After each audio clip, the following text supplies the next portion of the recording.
Hello everyone, I am the storyteller and I am here to help you today. I know you use this video to fall asleep, so before that, like the video and subscribe to the channel. Also, where are you from and what time are you watching? Now get comfortable and relax. The first camera I found was in the shower head. The second was nestled in the eye of a teddy bear. By the time I discovered the third, hidden behind a vent in the master bedroom, I knew I was in serious trouble. It was supposed to be an easy night of babysitting. The Wilsons were new to the neighborhood, having just moved into the sprawling Victorian mansion at the end of our street. When Mrs. Wilson approached me after church last Sunday, her perfectly manicured nails tapping my shoulder, I jumped at the chance to make some extra cash. "We'll only be gone for a few hours," she had said, her smile not quite reaching her eyes. "Tommy's an angel. He'll be in bed by 8, and you'll have the run of the house." Now, as I stood in the center of their opulent living room, my heart pounding against my ribs, I realized just how wrong I'd been to trust that smile. The house was silent, save for the gentle ticking of the grandfather clock in the corner. Tommy had gone to bed without a fuss, just as his mother promised. It was only after I'd settled onto the plush leather couch, ready to dive into my homework, that I noticed something odd about the antique mirror hanging on the opposite wall. A tiny red light blinked in the corner of the ornate frame, almost imperceptible. Curiosity piqued.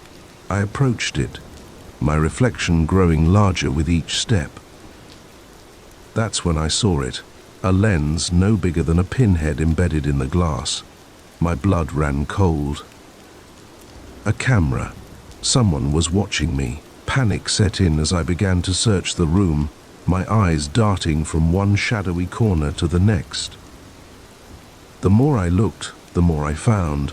A camera in the bookshelf, another in the light fixture, one even hidden in the potted plant by the window. My mind raced. Were the Wilsons secretly filming me, or was someone else watching? Someone who had invaded their home just as they had invited me in. I sprinted up the stairs, taking them two at a time, my socks slipping on the polished wood. I had to check on Tommy. His room was dark, illuminated only by the soft glow of a nightlight. I crept to his bed, relief washing over me as I saw his small chest rising and falling with each peaceful breath. But as I turned to leave, my eye caught something on his dresser. The teddy bear sat innocently among his other stuffed animals, its glassy eyes reflecting the dim light. But one eye was different. It glinted unnaturally, and as I leaned in closer, my suspicions were confirmed. Another camera. My stomach churned. I had to get out of here, had to call the police. But as I reached for my phone, I realized with horror that I'd left it downstairs on the coffee table. I descended the stairs slowly, each creak of the old wood sending shivers down my spine. The house felt different now. Sinister. Every shadow seemed to hide another lens, another eye watching my every move. As I entered the living room, my gaze immediately fell on my phone.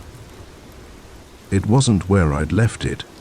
Instead, it sat in the center of the coffee table, screen up, as if someone had placed it there deliberately. I snatched it up, my trembling fingers fumbling with the passcode. No signal. Of course, the Wilsons' house was notorious for its poor reception.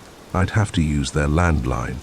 I made my way to the kitchen, where I'd seen a phone mounted on the wall earlier, but as I rounded the corner, I stopped dead in my tracks. The phone was gone, leaving behind only an empty bracket and a few frayed wires. My heart hammered in my chest. This wasn't just surveillance anymore. Someone was in the house with me, moving things, cutting off my means of communication. I was trapped. I ran to the front door, yanking on the handle, locked. I hadn't locked it earlier. I was sure of it. Panic clawed at my throat as I tried the windows, each one secured tightly. A noise from upstairs made me freeze. Footsteps, slow and deliberate, creaking across the floorboards.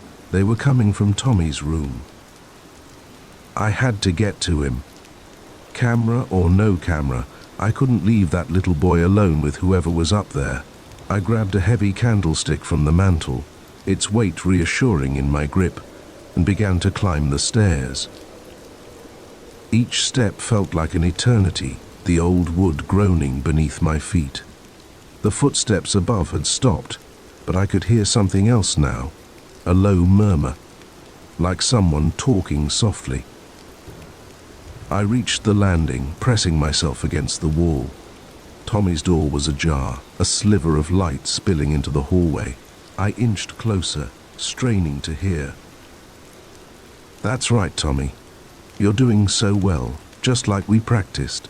The voice was unfamiliar, deep and soothing. My blood turned to ice. What were they doing to him? I peered through the crack in the door, and the scene before me made my heart stop. Tommy sat cross-legged on his bed, eyes wide and unfocused. In front of him stood a man I'd never seen before, tall and lean, dressed all in black. But it was the object in his hands that made my breath catch in my throat. A tablet. On its screen, I could see multiple video feeds. The living room, the kitchen, the hallway where I now stood. He was watching everything. I must have made a sound, a gasp or a whimper, because the man's head snapped towards the door. Our eyes met through the narrow opening, and for a moment, time stood still. Then he smiled. It was a terrible thing, that smile full of malice and triumph. "Ah," he said, his voice dripping with false warmth. "Our guest of honor has arrived. Won't you join us?" I didn't think. I ran down the stairs, through the living room, my feet barely touching the ground. I could hear him behind me, his footsteps thundering, gaining on me with every second. The back door. It was my last hope. I skidded into the kitchen, my socks sliding on the tile, and lunged for the handle. It turned. Thank God, it turned. I burst into the backyard, the cool night air hitting my face like a slap. The grass was wet with dew, soaking through my socks as I sprinted across the lawn. The high fence loomed before me, a dark silhouette against the starry sky.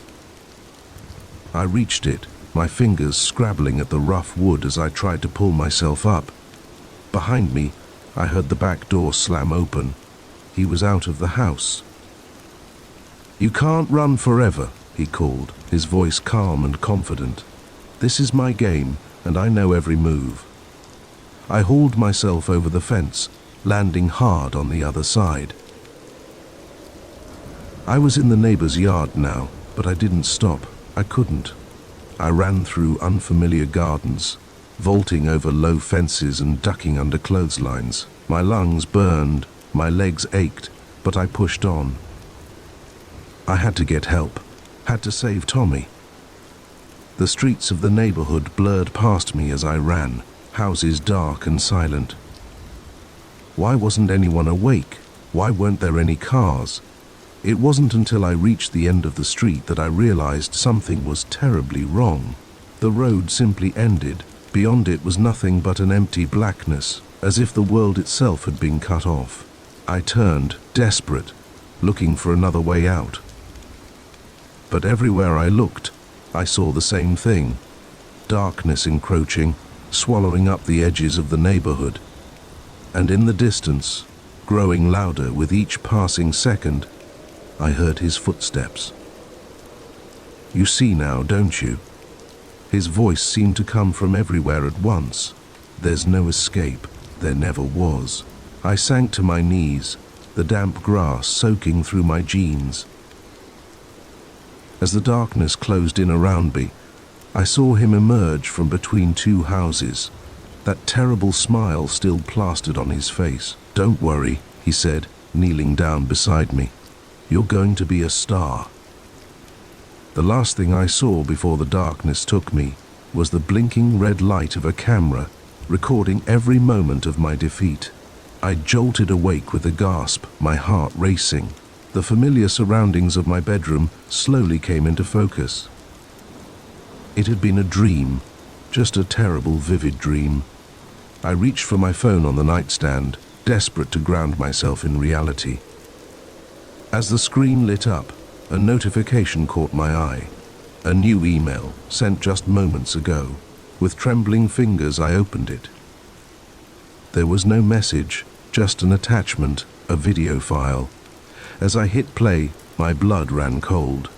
There I was, running through an endless neighborhood, terror etched on my face. And behind me, always behind me, was him. The camera blinked, its red light a silent witness to my newfound nightmare. The first snap of the twig could have been a deer. The second, maybe a raccoon. But the third, followed by hushed voices, told me I wasn't alone in these godforsaken woods. And whatever I'd stumbled upon, I wasn't meant to find. I'd set out at dawn, my backpack laden with enough supplies for a 3-day hike through the Adirondacks. The trail was supposed to be easy, a well-marked path that even novice hikers could navigate, but somewhere around noon, I'd taken a wrong turn. Or maybe the turn I'd taken was right, and the map was wrong. Either way, I found myself in a part of the forest that felt older, wilder than where I'd started. The trees here grew closer together, their branches intertwining overhead to create a canopy so thick that only slivers of sunlight managed to penetrate. The air was heavy with the scent of damp earth and decaying leaves. As the hours wore on and the light began to fade, I realized I was well and truly lost. I should have stopped then, should have made camp and waited for daylight. But panic had started to set in, driving me forward in the desperate hope that I'd stumble upon a ranger station or a road, anything that could lead me back to civilization. It was in this state of near exhaustion and mounting fear that I first saw the flicker of light through the trees. A campfire, I thought, relief washing over me. Other hikers, maybe, or a park ranger, ARC, someone who could help me find my way back. I pushed through a dense thicket, branches scratching at my face and arms, and emerged into a small clearing. What I saw there made me freeze, my heart leaping into my throat. It wasn't a campsite, at least not any kind I'd ever seen. A large military-style tent dominated the center of the clearing. Around it, crates were stacked haphazardly, their contents hidden but their purpose clear. This was no casual camping trip. This was an operation. I should have left then, should have turned and ran as fast and as far as I could.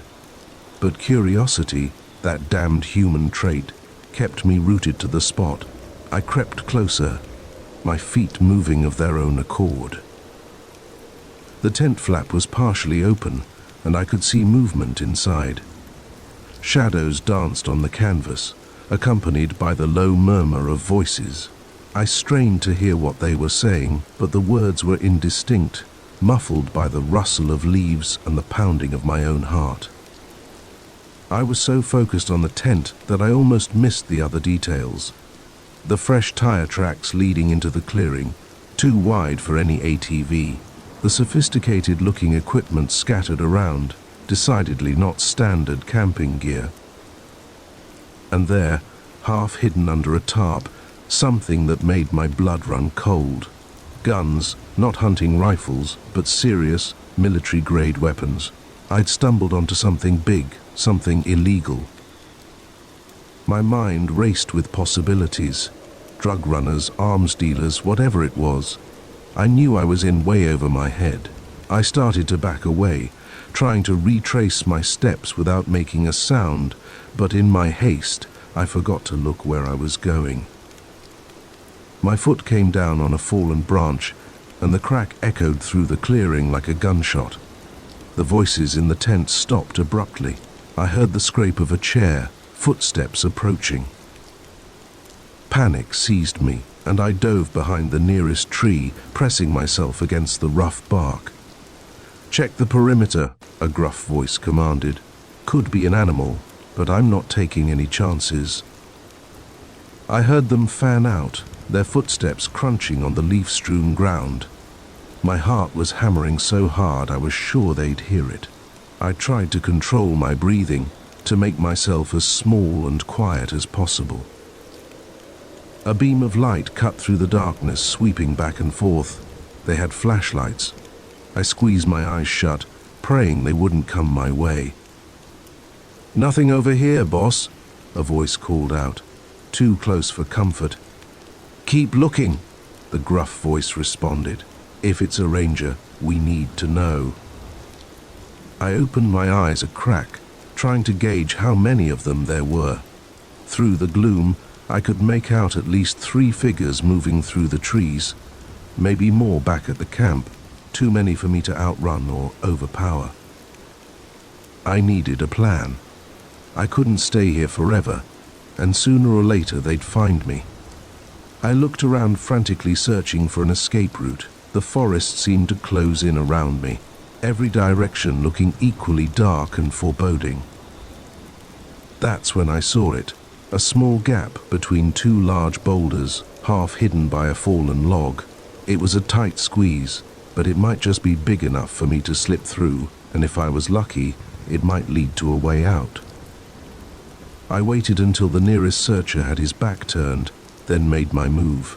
Crouching low, I scurried across the open ground, my heart in my mouth. Just as I reached the boulders, I heard a shout. "Hey, over there!" I didn't look back. I dove for the gap, ignoring the sharp rocks that scraped my sides. It was a tighter fit than I'd thought, and for one terrifying moment, I thought I was stuck. But with a final desperate wriggle, I slipped through. I found myself in a narrow ravine, the walls rising steep and high on either side. Without pausing to catch my breath, I started to run, stumbling over loose rocks and exposed roots. Behind me, I could hear shouting and the beam of flashlights. They knew where I'd gone, and they were coming after me. The ravine twisted and turned, and I followed it blindly, praying it wouldn't lead to a dead end. My lungs burned, and my legs felt like lead, but I didn't dare slow down. The sounds of pursuit seemed to be getting closer, or was that just my imagination, fueled by fear and exhaustion? Just when I thought I couldn't go on any further, the ravine opened up. I burst out onto a wider trail, clearly man-made. A hiking trail. In the distance, I could see lights, a ranger station, or maybe a campground. Safety. I ran towards the lights, my feet pounding on the packed earth. Behind me, I heard frustrated shouts echoing from the ravine. They'd lost my trail. As I neared the lights, I saw it was indeed a ranger station. A lone figure stood outside, peering into the darkness at the sound of my approach. "Help!" I gasped, stumbling the last few yards. "Please, you have to help me." The ranger, a middle-aged woman with a kind face, and caught me as I nearly collapsed. "Easy there," she said, her voice calm but alert. "What's happened? Are you hurt?" Between gasping breaths, I tried to explain what I'd seen. The camp, the weapons, the men chasing me. The ranger's expression grew grave as she listened. "Let's get you inside," she said, guiding me towards the station. "I need to call this in." As we entered the warm, brightly lit building, I felt the adrenaline start to fade, replaced by a bone-deep weariness. The ranger sat me down, handed me a bottle of water, and went to make her call. I sipped the water slowly, my mind still reeling from everything that had happened. Part of me still couldn't believe it was real, but the scratches on my arms, the mud on my clothes, and the lingering fear in my gut told me otherwise. The ranger returned, her face serious. "I've alerted the authorities," she said. "They're sending a team out now, but it'll take them some time to get here. In the meantime, I need you to tell me everything you saw. Every detail, no matter how small." I nodded, taking a deep breath. As I began to recount my story, I couldn't shake the feeling that this was just the beginning. Whatever I'd stumbled upon out there in the woods, it was bigger than me, bigger than this small ranger station in the middle of nowhere. And as the night wore on, with the ranger taking notes and the clock ticking towards dawn, I wondered if I'd ever feel safe in the wilderness again. The forest, once a place of solace and adventure, now held shadows I couldn't unsee. But as I finished my tale and saw the determination in the ranger's eyes, I felt a glimmer of hope. Whatever was out there, whatever dark operation I'd uncovered, it wouldn't remain hidden for long. And maybe, just maybe, my ill-fated hike would lead to something good after all. As the first light of dawn began to peek through the windows, I heard the distant sound of helicopters approaching. Help was coming, and with it, the promise of answers to the mysteries hidden in the depths of the forest. The lock clicked shut with a finality that made my skin crawl. I yanked at the door handle, once, twice, 3 times, but it wouldn't budge. The realization hit me like a punch to the gut. We were trapped, and whoever had locked us in was still out there. It was supposed to be a quick overnight stay, just a place to rest our heads before continuing our cross-country road trip. Sarah and I had been driving for hours, our eyes heavy with exhaustion, when we spotted the neon vacancy sign of the Pine Grove Motel flickering in the darkness. The place looked like it had seen better days, paint peeling from the wooden siding and weeds pushing up through cracks in the parking lot. But it was cheap, and we were too tired to care about aesthetics. The night clerk, a wiry man with thinning hair and nicotine-stained fingers, barely looked up from his dog-eared paperback as he handed us the key to room 13. "Checkout's at 11, he mumbled, his voice as worn as the motel itself.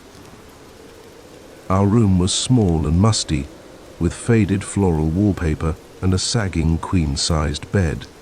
But it had a shower with hot water and clean towels, which felt like luxury after hours on the road. "It's just for one night," Sarah said, trying to sound optimistic as she tested the lumpy mattress. "We'll be back on the road before we know it." If only we'd known then how wrong she was. The trouble started around 2 a.m. I was jolted awake by a sound I couldn't quite place, a scraping metallic noise that seemed to be coming from just outside our door. At first, I thought I was dreaming, the remnants of a nightmare clinging to my consciousness. But then I heard it again, louder this time, followed by hushed voices. I nudged Sarah awake, pressing a finger to my lips to keep her quiet. She blinked at me in confusion, then froze as the noises outside grew more distinct. Someone was definitely out there, and they were trying to get in. We scrambled out of bed, our hearts pounding in unison. I grabbed my phone from the nightstand, ready to call for help, but my stomach dropped when I saw the no service gear message glaring back at me. "Try the landline," Sarah whispered, her voice trembling. I picked up the ancient-looking phone on the bedside table and put it to my ear. Nothing, not even a dial tone. We were cut off. The scraping at the door intensified, punctuated by muffled curses. Whoever was out there was getting frustrated. I looked around frantically for something, anything we could use as a weapon. The lamp was too unwieldy, the TV bolted to the wall. My eyes landed on the shower curtain rod. It wasn't much, but it was better than nothing. I had just managed to wrench it free when we heard a new sound, the unmistakable click of a key in the lock. Our eyes met in the dim light, a silent understanding passing between us. This was it. We had to be ready. The door swung open, and 2 figures stepped into the room. In the darkness, I could make out the glint of something metallic in one of their hands, a crowbar, or maybe a tire iron. Without thinking, I swung the curtain rod as hard as I could. There was a satisfying thunk as it connected with something solid, followed by a grunt of pain. Sarah screamed, more out of surprise than fear, I think, and lunged for the open door. I was right behind her, my bare feet slapping against the cold concrete of the walkway as we ran. The night air was crisp and biting, a stark contrast to the stuffy warmth of our room. We sprinted across the parking lot, the gravel digging into our soles, heading for our car. Safety was just a few yards away, but as we reached the vehicle, my heart sank. The tires were flat, all 4 of them slashed open. We were going nowhere. "The office?" Sarah gasped, already turning towards the flickering neon sign at the far end of the lot. "Maybe the clerk can help." We ran, the sound of pursuit growing louder behind us. I chanced a glance over my shoulder and saw 3 men now, their faces hidden in shadow, but their intent clear in the purposeful way they moved. We burst into the office, the bell over the door jingling cheerfully, incongruous with our panic. The night clerk looked up, startled, his paperback falling to the floor. "Hey, please," I panted. "You have to help us. There are men chasing us. They broke into our room."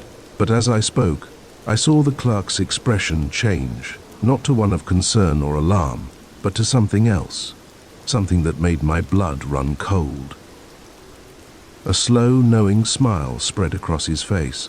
Now, he said, his voice no longer bored but sharp with anticipation. "What seems to be the problem here?" The door behind us opened, the cheerful bell now sounding like a death knell. I turned to see our pursuers filing in, blocking our exit. In the harsh, fluorescent light of the office, I could finally see their faces clearly. One of them, the largest, sported a fresh bruise on his temple where I'd struck him with the curtain rod. "Looks like we've got some runners, boys," the clerk said, coming out from behind the counter. He was holding something in his hand, a syringe filled with clear liquid. "You know how I hate it when they run." Sarah gripped my arm, her nails digging into my skin. "What do you want from us?" she demanded, her voice stronger than I would have thought possible given the circumstances. The clerk chuckled, a sound devoid of any real humor. "Want? Oh, sweetheart, it's not about what we want. It's about what others are willing to pay for. And let me tell you, pretty young things like you two, you'll fetch a very nice price indeed." The reality of our situation hit me like a freight train. This wasn't just a robbery, this was something far worse. We were merchandise to these men, nothing more than product to be sold to the highest bidder. I felt Sarah tense beside me, and I knew without looking what she was about to do. In that moment, we were perfectly in sync, our thoughts aligned by sheer desperation. We moved as one, charging towards the nearest man. The element of surprise was on our side, and we managed to knock him off balance. Sarah's elbow connected with his solar plexus, driving the air from his lungs, while I aimed a kick at his knee. There was a sickening pop, and he went down with a howl of pain. We were through the door before the others could react, the cool night air hitting us like a slap to the face. But where could we go? Our car was useless, and we were in the middle of nowhere. "The woods," Sarah gasped, already veering towards the tree line that bordered the motel property. "We can lose them in there." I didn't argue, just followed her lead as we plunged into the darkness of the forest. Behind us I could hear shouts and the beam of flashlights cutting through the night. They were coming after us, and they knew these woods far better than we did. We ran blindly, branches whipping at our faces and underbrush tearing at our legs. Every sound, the snap of a twig, the rustle of leaves, sent a fresh surge of adrenaline through my system. Were they gaining on us? How long could we keep this up? Just when I thought my lungs would burst, Sarah pulled me to a stop. "Listen," she whispered, her breath coming in ragged gasps. At first all I could hear was the pounding of my own heart, but then I heard it, the distant rumble of traffic, a highway civilization, hope. We pushed on, our pace slowing to a jog as exhaustion began to take its toll. The sounds of pursuit had faded, but we couldn't be sure if that meant we'd lost them, or if they were just being more cautious in their search. Finally, after what felt like hours, but was probably only 20 minutes, we broke through the tree line. There, stretching out before us like a ribbon of salvation, was a 2-lane highway, and in the distance I could see the headlights of an approaching truck. We waved our arms frantically, probably looking like madmen to the driver, but thankfully, mercifully, the truck began to slow. As we climbed into the cab, the kind-faced trucker peering at us with concern, I felt the first real sense of relief since this nightmare began. We were safe, we had escaped, but as the truck pulled away, carrying us towards the nearest town and the promise of help, I couldn't shake the memory of the clerk's words. How many others had fallen victim to their scheme? How long had they been operating, turning their remote motel into a hunting ground for unsuspecting travelers? I looked at Sarah, saw the same resolve in her eyes that I felt in my heart. This wasn't over. We had escaped, yes, but now we had a responsibility. To report what had happened, to make sure those men were stopped. Our road trip had taken an unexpected detour, but as the first light of dawn began to paint the sky, I realized our journey was far from over. It had only just begun.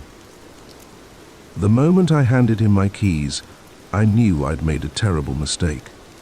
His fingers closed around them, a triumphant glint in his eyes that sent a chill down my spine. But I knew I'd made the right choice. But by then, it was too late. We were already driving down a road I didn't recognize, and the man I thought was just an interested buyer had become something far more sinister. It had started innocently enough. I needed to sell my old Honda Civic to help cover this semester's tuition. As a broke college student, every dollar counted, and I figured I could get a decent price for it. I posted an ad online, included some decent photos, and waited. When Mike reached out, he seemed perfect. He asked all the right questions about the car's history and maintenance. He was polite in his messages, and when we spoke on the phone, he had a friendly, easygoing manner that put me at ease. We arranged to meet at a coffee shop near campus for him to see the car and maybe take it for a test drive. I remember thinking how normal he looked when I first saw him. Mid-30s, clean-shaven, wearing a polo shirt and jeans. He could have been anyone's dad or friendly neighbor. We chatted over coffee, and he seemed genuinely interested in my studies. Looking back, I should have noticed how he steered the conversation, asking about my family, where I was from, whether I had roommates, but at the time it just felt like pleasant small talk. When we got to the car, he did a thorough inspection. Looking under the hood and checking the tires, everything seemed to be going well. "Mind if we take it for a spin?" he asked, flashing a smile. "I'd like to see how it handles on the highway." I nodded, climbing into the passenger seat. It wasn't until we'd been driving for about 15 minutes that I realized we were heading out of town. Where are we going?" I asked, trying to keep my voice casual even as unease began to creep in. Mike's smile didn't waver, but something in his eyes changed. "I know a great stretch of road to really test the engine won't take long." I swallowed hard, my mouth suddenly dry. "Actually, I'd rather we head back now. I have a class in an hour." He didn't respond, just kept driving. The buildings grew sparser, replaced by open fields and patches of woodland. My heart began to race as I realized how isolated we were becoming. "Mike, seriously, turn around, now." I tried to make my voice firm, authoritative, but it came out shaky. That's when he dropped the act. His friendly demeanor vanished, replaced by a cold, hard stare. "Shut up and sit still if you know what's good for you." Fear gripped me, icy tendrils wrapping around my heart. This couldn't be happening. Things like this didn't happen in real life, did they? But the growing distance between us and civilization told me this was all too real. I glanced at the door, wondering if I could jump out. But we were going too fast, and even if I survived the fall, where would I go? There was nothing but empty fields for miles. "Don't even think about it," Mike growled, as if reading my mind. "One wrong move and things will get very unpleasant for you." I believed him. The menace in his voice left no room for doubt. My mind raced, trying to think of a way out. My phone was in my pocket, but I knew I'd never be able to call for help without him noticing. Maybe if I could just send a quick text. Slowly, trying not to draw attention, I slipped my hand into my pocket, but before I could even touch my phone, Mike's hand shot out, grabbing my wrist in a vice-like grip. "Nice try," he snarled, wrenching my arm so hard I cried out in pain. "Hand it over." Now. With trembling fingers, I pulled out my phone and placed it in his outstretched hand. He immediately rolled down the window and tossed it out, the device disappearing into the blur of passing landscape. Panic threatened to overwhelm me. I was truly cut off now, with no way to call for help. Tears stung my eyes, but I blinked them back furiously. I couldn't fall apart now. I had to stay alert, look for any opportunity to escape. We drove for what felt like hours, the scenery unchanging. Mike remained silent, his eyes fixed on the road ahead. I tried to memorize every turn, every landmark, but it was useless. Everything looked the same. Finally, we turned onto a dirt road, barely more than a trail cutting through a dense patch of woods. The car bounced and jolted over the uneven ground, the branches scraping against the windows. After a few minutes, we emerged into a clearing where a dilapidated cabin stood. Mike put the car in park and turned to me, his expression unreadable. "We're here. Get out." My legs felt like jelly as I stepped out of the car. The air was thick with the scent of pine and damp earth. In any other circumstance, it might have been peaceful. Now, it felt oppressive, isolating. "Inside," Mike ordered, prodding me forward with something hard pressed against my back. I didn't need to look to know it was a gun. The cabin was as run down inside as it looked from the outside. A layer of dust covered everything, and the musty smell of long abandonment filled my nostrils. There was a rickety table, a couple of chairs, and an old mattress in the corner. Nothing else. "Sit," Mike said, gesturing to one of the chairs. As I sank into it, he pulled out a length of rope from a duffel bag I hadn't noticed before. My stomach churned as he began to tie my hands behind my back, the rough fibers biting into my skin. "Why are you doing this?" I asked, hating how small and scared my voice sounded. Mike paused in his work, considering me for a moment. "It's nothing personal, kid. Just business. You'd be surprised how much people will pay for a young, healthy specimen like yourself." The implication of his words hit me like a physical blow. Human trafficking. The horror stories I'd heard on the news suddenly became my reality. I felt sick. "Please," I begged, unable to keep the desperation from my voice. "You don't have to do this. I won't tell anyone, I swear. Just let me go." He laughed, a harsh, humorless sound that made me flinch. "Save your breath. You're not the first to make that promise, and you won't be the last. You're merchandise now, nothing more." With my hand secured, he moved to tie my ankles to the chair legs. I knew this might be my last chance. Gathering every ounce of strength and courage I had left, I waited until he was kneeling in front of me. Then, with all my might, I kicked out, my foot connecting solidly with his face. Mike fell backward with a cry of pain and surprise. I didn't waste a second. I threw myself sideways, the chair toppling over with me. The impact sent shockwaves of pain through my shoulder, but I ignored it, focusing on wriggling my hands free. I heard Mike cursing, scrambling to his feet. The ropes were looser than I'd thought. He must have been overconfident, not expecting me to fight back. With a final desperate tug, my hands came free. I untangled myself from the fallen chair, just as Mike lunged for me. I rolled away, narrowly avoiding his grasp. My eyes darted around the cabin, looking for a weapon, an escape route, anything. There, the window. It was small, but so was I. I sprinted for it, adrenaline giving me speed I didn't know I possessed. Behind me, I heard Mike's enraged roar, felt his fingers brush my shirt as he tried to grab me, but I was faster. I threw myself at the window, arms covering my face as the glass shattered around me. Pain lanced through me as shards cut into my skin, but I didn't stop. I hit the ground running, bolting for the cover of the trees. Mike's shouts echoed behind me, but I didn't look back. I ran like I'd never run before, branches whipping my face, roots threatening to trip me with every step, but I kept going, driven by pure survival instinct.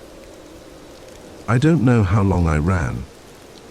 Time lost all meaning in that green maze. But eventually, the shouts faded, replaced by the normal sounds of the forest. Still, I didn't slow down. I couldn't risk it. It was nearly dark when I finally broke through the tree line and found myself on a road. A real paved road. Hope surged through me, giving me a second wind. I started walking, my feet aching, my body screaming for rest. But I couldn't stop, not yet. Headlights appeared in the distance, were growing brighter as they approached. I waved my arms frantically, praying it wasn't Mike, praying they would stop. The car slowed, then pulled over. An elderly couple peered out at me, their faces etched with concern. "Are you all right, dear?" the woman asked, taking in my disheveled appearance as the cuts and bruises. I shook my head, tears finally spilling over. "No," I choked out. "I need help, please." As they ushered me into their car, promising to take me to the police, the reality of what I'd escaped began to sink in. I was alive, I was free, but I knew the nightmare wasn't over. Mike was still out there, and who knew how many others like him. As we drove towards safety, I made a silent vow. I would do whatever it took to make sure he was caught, to make sure no one else would fall victim to his scheme. My ordeal might be over, but my fight was just beginning. The first drop of blood on the kitchen floor should have been my cue to run. Instead, I stood there, frozen, as the old man's kindly smile twisted into something far more sinister. In that moment, I realized I hadn't found shelter from the storm. I'd walked straight into the lion's den. It had started as a simple road trip, a chance to clear my head after a messy breakup, just me and the open road. I'd been driving for hours, the rain pelting my windshield with increasing fury, when my old Chevy started making a noise that sent chills down my spine. A rattling, sputtering sound that spelled trouble. I was in the middle of nowhere, miles from the last town I'd passed through, when the car finally gave up the ghost. It shuddered once, twice, and then died completely, leaving me stranded on a lonely stretch of country road. I sat there for a moment, listening to the rain drum on the roof, weighing my options. My cell phone showed no signal, of course, and I hadn't seen another car for at least an hour. With a sigh, I pulled on my raincoat and stepped out into the downpour. That's when I saw it, a faint light in the distance, barely visible through the sheets of rain, a farmhouse set back from the road. My salvation. I slogged through the mud, my shoes squelching with every step. As I got closer, I could make out more details. The house was old, its white paint peeling in places, but it looked well maintained. Flower pots lined the porch, and warm light spilled from the windows. I hesitated at the bottom of the porch steps. It was late, past 11 p.m. according to my watch. Would they even be awake? But desperation won out over politeness, and I climbed the steps, raising my hand to knock. Before my knuckles could touch the wood, the door swung open. An elderly man stood there, his face creased with smile lines, his eyes twinkling with warmth. "Well, hello there," he said, his voice as warm as his smile. "Looks like you got caught in quite a storm." Come in, come in." Relief washed over me as I stepped inside, out of the rain. The house was cozy, filled with the kind of knickknacks and worn furniture that spoke of a long, well-lived life. "I'm so sorry to bother you," I began, but he waved off my apologies. "Nonsense. We can't have you standing out there in this weather." "I'm Frank, and that's my wife, Martha," he said, gesturing to an equally elderly woman who had appeared in the doorway to what I assumed was the kitchen. "I'm Alex," I replied, still dripping on their welcome mat. "My car broke down about a mile back. I was hoping I could use your phone to call for a tow." Martha clucked her tongue sympathetically. "Oh dear, that's no good. But I'm afraid our phone line's been down since this afternoon. The storm, you know." My heart sank. "Oh, I see. Now don't you worry," Frank said, patting my shoulder. "You're welcome to stay here tonight. The storm should pass by morning, and we can figure things out then. Martha, why don't you get our guests some dry clothes while I make some tea?" Before I knew it, I was seated at their kitchen table, wrapped in a borrowed robe that smelled faintly of mothballs, my hands curled around a steaming mug of tea. Martha fussed over me, insisting I eat something while Frank regaled me with stories of the farm's history. It was nice, comforting. For the first time since my breakup, I felt cared for. But as the night wore on, little things started to nag at me. The way Martha's smile seemed to falter when she thought I wasn't looking. The fact that Frank's eyes never quite met mine when he spoke. And there was something else. Something I couldn't quite put my finger on. It wasn't until I got up to use the bathroom that I noticed it.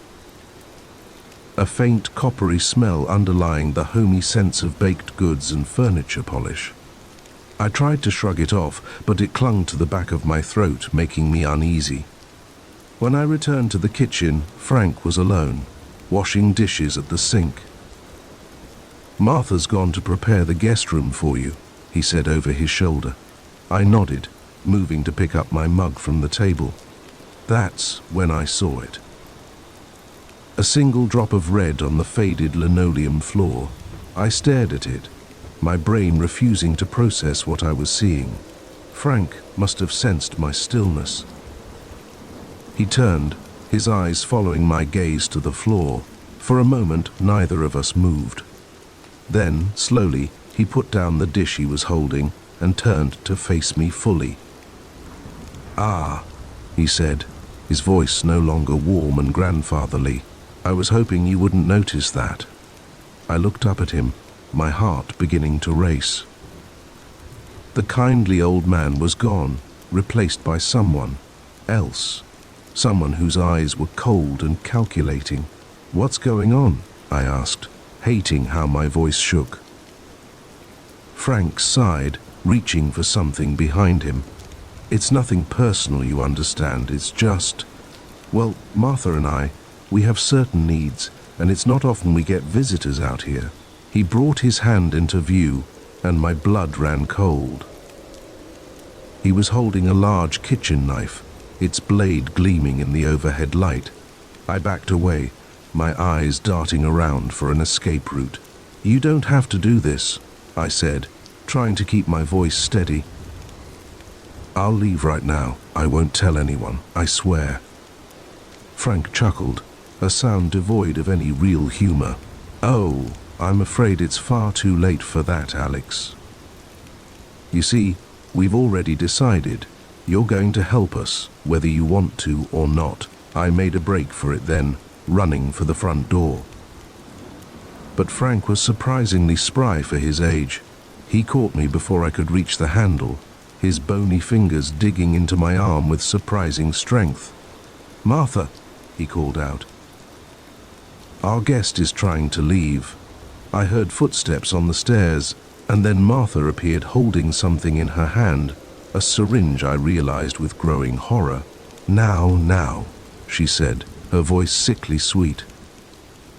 "There's no need for all this fuss, just a little prick, and you'll feel much better." I fought then, with everything I had. I kicked and scratched and screamed, but they were stronger than they looked. Frank held me down, while Martha approached with the syringe. In my desperation, I lashed out blindly. My elbow connected with something soft, Martha's stomach, I realized, and she stumbled back with a cry of pain. The syringe clattered to the floor. Taking advantage of Frank's momentary distraction, I wrenched myself free. I ran for the kitchen, my mind racing. The back door. There had to be a back door. I found it, fumbling with the lock as I heard Frank's angry shouts behind me. The door finally gave way, and I burst out into the rain-soaked night. The yard was muddy, my bare feet slipping and sliding as I ran. I could hear them behind me, their voices carried on the wind. I headed for the barn, thinking I could hide there, maybe find a weapon. The barn door creaked as I pushed it open, the sound seeming impossibly loud in the quiet night. Inside, it was pitch black. I felt my way forward, my hands outstretched, praying I wouldn't run into anything. Suddenly, my foot hit something solid. I went down hard, landing in something wet and sticky. The coppery smell from earlier hit me full force, and I had to choke back a scream as I realized what it was. Blood, so much blood. My eyes were adjusting to the darkness now, and I could make out shapes. Hanging hooks, tables with straps, and something else. Something that looked horribly like body parts. This wasn't just murder, this was butchery. I scrambled to my feet, bile rising in my throat. I had to get out of here, had to run, had to find help. But as I turned to leave, I found the doorway blocked. Frank and Martha stood there, silhouetted against the night sky. "Oh, Alex," Martha said, her voice filled with false sympathy. "You really shouldn't have come in here. Now we have no choice." I backed away, my eyes darting around for a weapon, an escape route, anything. My hand closed around something cold and metal, a pitchfork leaning against the wall. "Stay back," I warned, brandishing it in front of me. Frank laughed, a chilling sound. "Or what? You'll kill us." "Go ahead. It won't be the first time someone's tried." They advanced slowly, confidently. They knew they had me cornered, but they had underestimated my will to survive. As they got closer, I made my move. I charged forward, the pitchfork held out in front of me like a lance. Frank's eyes widened in surprise, but it was too late. The tines sank into his chest with a sickening thud. Martha screamed, a sound of pure rage and grief. She came at me with her bare hands, her nails raking across my face. We grappled, rolling on the blood-soaked floor of the barn. My hand closed around something hard, a hammer that had fallen from a workbench. I swung blindly, feeling it connect with a dull thud. Martha went limp. I lay there for a moment, gasping for breath, the reality of what had just happened washing over me. Then, slowly, I got to my feet. The rain had stopped, I realized, and in the distance, I could hear a sound that made my heart leap. Sirens. As I stumbled out of the barn, I saw police cars pulling up to the farmhouse. their lights painting the night in red and blue. Someone must have heard the commotion, called for help. I sank to my knees in the muddy yard, relief and shock washing over me in equal measure. It was over. I was safe. But as the police swarmed around me, asking questions I couldn't begin to answer, I knew that the nightmare was far from over. The things I'd seen in that barn, the horrors I'd experienced, they would stay with me forever. I had survived, yes, but at what cost? The safe wasn't supposed to be open. That was my first clue that this seemingly cushy house-sitting gig was about to turn into a nightmare. As I stared at the stack of unmarked bills and the suspicious-looking ledger, I heard the unmistakable sound of a key turning in the front door lock. In that moment, I knew I was in way over my head. It had all started innocently enough. I was a broke college student, desperate for some extra cash to cover my textbooks and maybe splurge on something other than ramen noodles for once. When my professor, Dr. Winters, I mentioned he and his wife needed someone to house-sit for a week while they were at a conference, I jumped at the chance. The Winters lived in one of those big fancy houses in the suburbs, the kind with manicured lawns and 3-car garages. It was a far cry from my cramped studio apartment. When I arrived, Mrs. Winters gave me a whirlwind tour, pointing out the plants that needed watering and the elaborate security system I needed to set each night. "Oh, and dear," she'd said, pausing at the door to the study, "this room is strictly off limits. Private papers and all that. I'm sure you understand." I'd nodded, not thinking much of it. Rich people and their secrets, right? The first few days were uneventful. I lounged by the pool, raided their well-stocked fridge, and binge-watched shows on their massive TV. It was like a vacation in paradise. But on the 4th day, curiosity got the better of me. I'd always been a bit nosy. It's what made me want to be a journalist in the first place. The locked study door had been nagging at me, and I couldn't resist taking a peek. I told myself I was just making sure everything was okay in there. Maybe there was a plant I'd forgotten to water. It was a flimsy excuse, but it was enough to convince me to try the door handle. To my surprise, it wasn't locked. The study was immaculate, all dark wood and leather-bound books. It looked like something out of a movie, but what caught my eye was the painting on the far wall. It was slightly askew, and behind it, I could see the edge of a safe. Now, I'm not proud of what I did next, but, like I said, curiosity has always been my weakness. I approached the painting, my heart pounding. I told myself I was just going to look, not touch anything. But when I moved the painting aside, I froze. The safe was open, just a crack, but enough for me to see inside. That's when I heard the front door. Panic set in. I quickly closed the safe and straightened the painting, my hands shaking. Footsteps echoed through the house, getting closer. "Hello?" a male voice called out. It wasn't Dr. Winters. I looked around frantically, searching for a place to hide. The closet was too obvious, and I'd never make it out the window in time. In desperation, I dove under the massive oak desk, pulling the chair in close to conceal me. The study door opened, and a pair of expensive-looking shoes came into view. "All clear in here," the man said, presumably into a phone. "Yeah, safe's untouched." Looks like the kid didn't snoop after all. Kid, were they talking about me? Another set of footsteps entered the room. "Good," a woman's voice replied. "Last thing we need is some nosy college brat messing up our operation." My blood ran cold.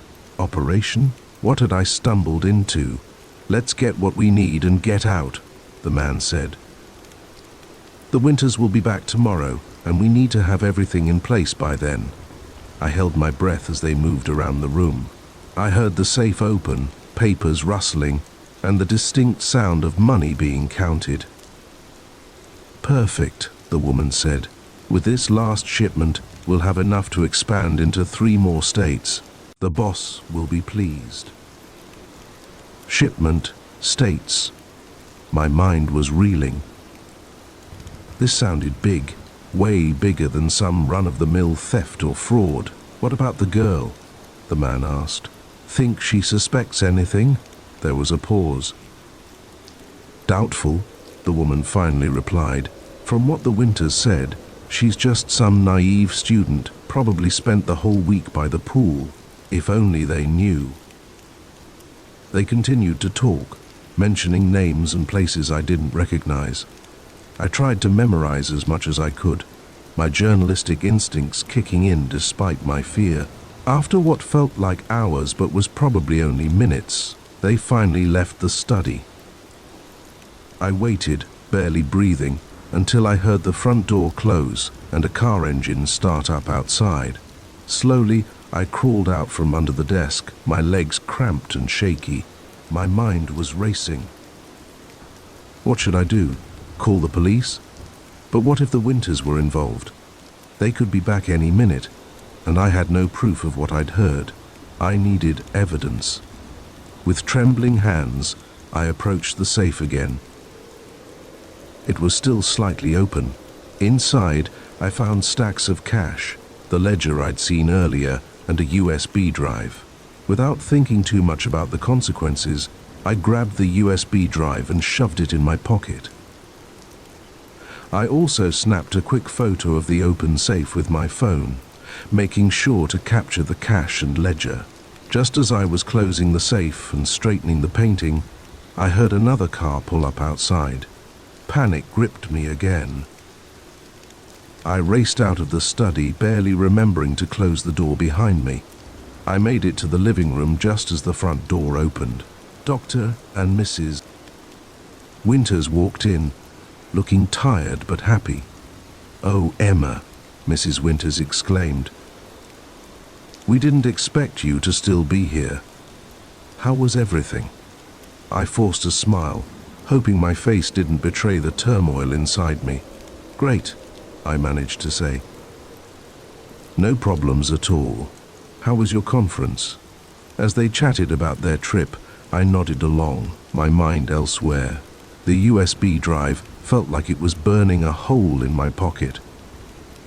"Well, we won't keep you," Dr. Winters said finally. "I'm sure you're eager to get back to your own place. Here's a little something extra for your trouble." He handed me an envelope. I thanked him, feeling sick to my stomach. Was this hush money? Did they know I'd overheard something? I gathered my things and headed for the door, my legs feeling like jelly. "Oh, and Emma," Mrs. Winters called after me. "We might need a house sitter again next month. Would you be interested?" I turned, meeting her gaze. Her smile seemed genuine, but there was something in her eyes, a calculating look that I hadn't noticed before. "Sure," I heard myself say, "just let me know." As I drove home, my mind was in chaos. What had I gotten myself into? I had evidence of something, but what exactly? And what was I supposed to do with it? I thought about going to the police, but without knowing who was involved, it felt too risky. What if the corruption went higher than I could imagine? When I got back to my apartment, I locked the door and drew the curtains. I felt exposed, vulnerable. I powered up my laptop with shaking hands and inserted the USB drive. What I found made my blood run cold. Financial records, shipping manifests, names and addresses, it was all there. This wasn't just some small-time operation. This was organized crime on a massive scale, and my professors, the kindly doctor, and Mrs. Winters were right in the middle of it. I stayed up all night, poring over the files, taking notes, trying to make sense of it all. By morning, I had a decision to make. I could turn over what I knew to the authorities and hope for the best. I could pretend I'd never seen anything and try to forget it all. Or I could dig deeper, use my journalistic skills to uncover the whole story. As the sun rose, casting a pale light through my curtains, I made my choice. I couldn't walk away from this. It was too big, too important. I opened my laptop and began to type. The suburbs hide dark secrets behind their perfectly manicured lawns and friendly smiles. But sometimes, all it takes is one curious house-sitter to bring those secrets into the light. I didn't know where this story would lead me or how dangerous it might become, but I knew one thing for certain. My life would never be the same again. The cushy house-sitting gig had turned into the biggest story of my life, and I was determined to see it through, no matter the cost. The moment her hand touched my arm, I knew I'd made a terrible mistake. Her fingers were ice cold, her grip unnaturally strong. As I looked into her eyes, pleading for help, I saw nothing but emptiness. And that's when I realized this wasn't a stranded motorist. This was a trap. I'd been driving for hours, the monotony of the rural highway broken only by the occasional flicker of my headlights, catching a road sign or the eyes of some nocturnal creature. It was past midnight, and I was on my last delivery run of the night. As a driver for a small courier company, these late-night routes were part of the job. Usually they were uneventful, boring even. But not tonight. I first saw her about a mile back, a lone figure on the side of the road, arm outstretched in the universal sign for a hitchhiker. At first, I drove past. Company policy strictly forbade picking up strangers. But something made me slow down, glancing in my rear-view mirror. She looked so vulnerable standing there in the dark, young, maybe early 20s, with long dark hair whipping around her face in the wind. I could see she was shivering, arms wrapped tightly around herself. Against my better judgment, I found myself pulling over. As I put the van in park and rolled down the passenger window, I called out. "You okay? Need some help?" She approached slowly, relief evident on her face. "Oh, thank God," she said, her voice trembling. My car broke down a few miles back, and I'd been walking for hours. "Could you please give me a ride to the next town?" I hesitated. Every instinct told me to drive away, but it was cold out, and the next town was at least 20 miles away. What kind of person would I be if I left her here? "All right," I said, unlocking the doors. "Hop in. I can take you as far as Millbrook." Her smile was grateful as she climbed into the passenger seat. "Thank you so much. You're a lifesaver." We drove in silence for a few minutes. I could feel her shivering next to me, so I turned up the heat. "I'm Jake, by the way," I said, trying to break the ice. "Sarah," she replied, offering a small smile. As we talked, I found myself relaxing. Sarah was easy to chat with, and I felt good about helping her out. But as we drove deeper into the night, things started to feel off. I noticed Sarah kept glancing in the side mirror, as if looking for something behind us. And when I asked about her broken-down car, her story seemed to change slightly with each telling. "So, what kind of car do you drive?" I asked casually, trying to pin down the details. Sarah hesitated a beat too long before answering. "Oh, it's a blue sedan. Nothing special." But I distinctly remembered her saying it was red earlier. My unease grew as I realized we were now in the most isolated stretch of the route. Nothing but dense forest on either side of the road for miles. That's when I saw the headlights in my rearview mirror. A car approaching fast from behind. Sarah saw it too. Her entire demeanor changed in an instant. Gone was the grateful, shivering girl. In her place sat someone else entirely, cold, calculating, dangerous. "Pull over," she commanded, her voice hard. "What? Why?" I asked, my heart beginning to race. "Just do it," she snapped, reaching into her jacket. The glint of metal caught my eye. A gun. My blood ran cold as the realization hit me. This wasn't a chance encounter, this was a setup. I slowed the van, my mind racing. If I stopped, I was dead. But if I tried to run, in that split second of indecision, Sarah made the choice for me. She grabbed the wheel, jerking it hard to the right. The van swerved violently. I fought for control, but the tires caught the soft shoulder of the road. We were going too fast. The world spun as the van rolled once, twice, before coming to rest on its side in the ditch. For a moment, everything was silent, except for the hiss of the radiator and the ringing in my ears. Then pain hit me in waves. My head throbbed where it had struck the window, and I could feel warm blood trickling down my face. I blinked, trying to orient myself. Sarah was gone, the passenger door hanging open above me. Outside I could hear voices, male voices. "Check the van," someone shouted. "Make sure he's alive. Boss wants him breathing." Panic gave me strength I didn't know I had. I unbuckled my seatbelt, falling awkwardly onto the driver's side door. Every movement sent shards of pain through my body, but I forced myself to move.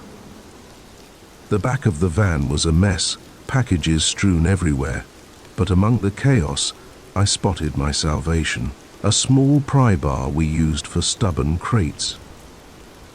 I grabbed it just as a face appeared in the shattered windshield. A man, mid-30s, with a scar running down his cheek. His eyes widened when he saw me conscious. "He's awake," he yelled to someone behind him. "Get over here." I didn't give him a chance to say more. With all my strength, I swung the pry bar.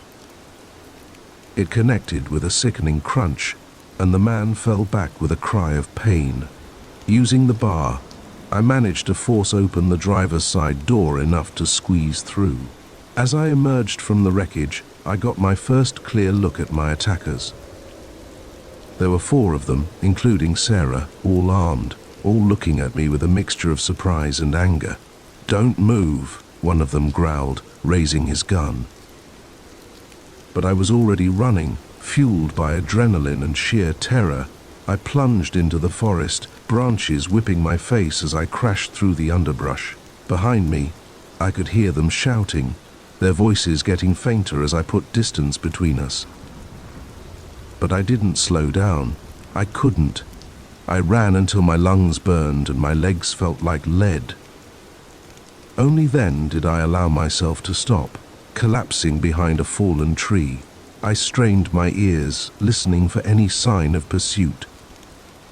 Nothing but the normal sounds of the forest at night. As my breathing slowed, the reality of my situation began to sink in. I was lost in the woods. Injured, with no phone and no idea which direction led to safety. And somewhere out there, 4 armed individuals were hunting me. I allowed myself a moment of despair, but only a moment. I couldn't give up. I had to keep moving. Using the stars to orient myself, I began to walk. Every shadow made me jump. Every snapping twig sent my heart racing. But I pressed on.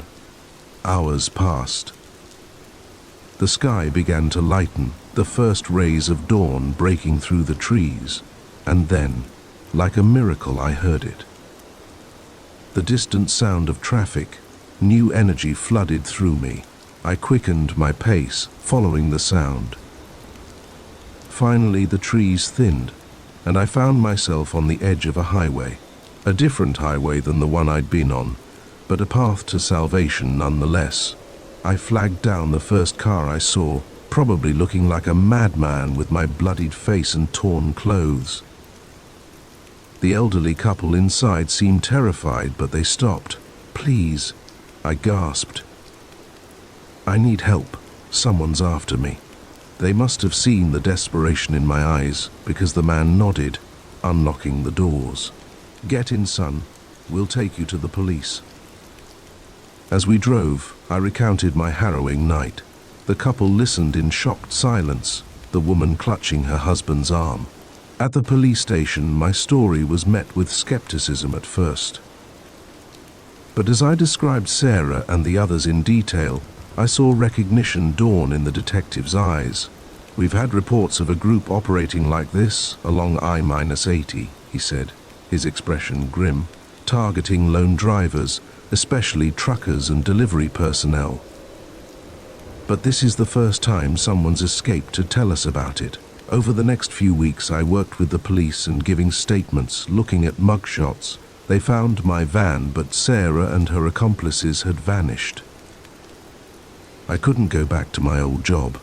The thought of driving those lonely roads at night filled me with paralyzing fear. But in a way, Sarah and her crew had given me a gift.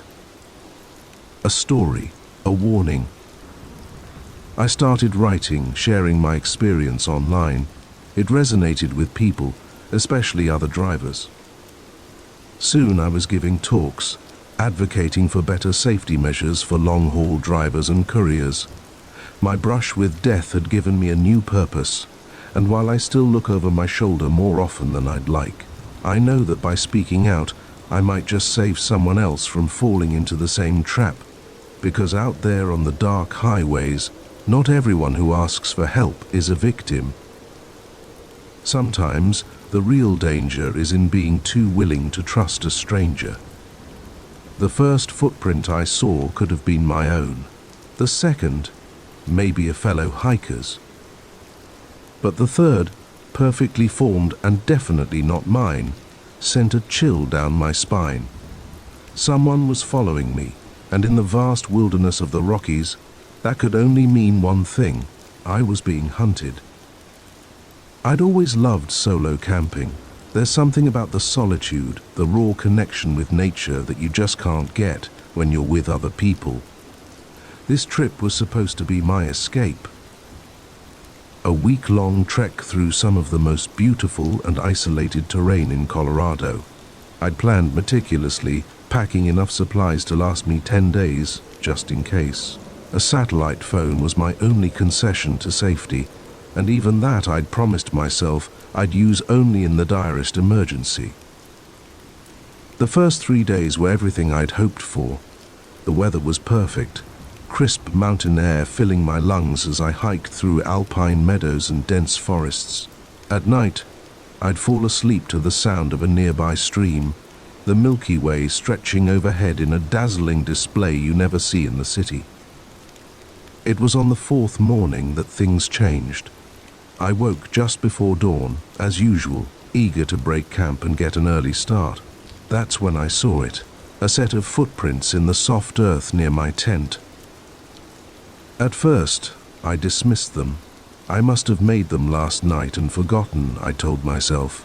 But as I followed their trail with my eyes, my blood ran cold. They circled my entire campsite, coming right up to my tent at one point. Someone had been watching me sleep. I packed up faster than I ever had before, my hands shaking as I stuffed my gear into my backpack. Part of me wanted to use the satellite phone right then to call for help, but what would I say? That I saw some footprints? I had no proof of any real danger, and the rational part of my brain was still trying to come up with logical explanations. So I hiked on, following my planned route, but with a new sense of urgency. Every snapping twig, every rustle in the underbrush made me jump. I found myself constantly looking over my shoulder, scanning the trees for any sign of movement.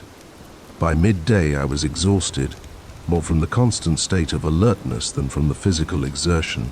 I stopped by a small lake to refill my water bottles and try to calm my nerves. That's when I saw the reflection in the water, a figure standing on the ridge above me, partially hidden by a tree. I whirled around, my heart pounding, but there was nothing there. Had I imagined it, the stress playing tricks on my mind?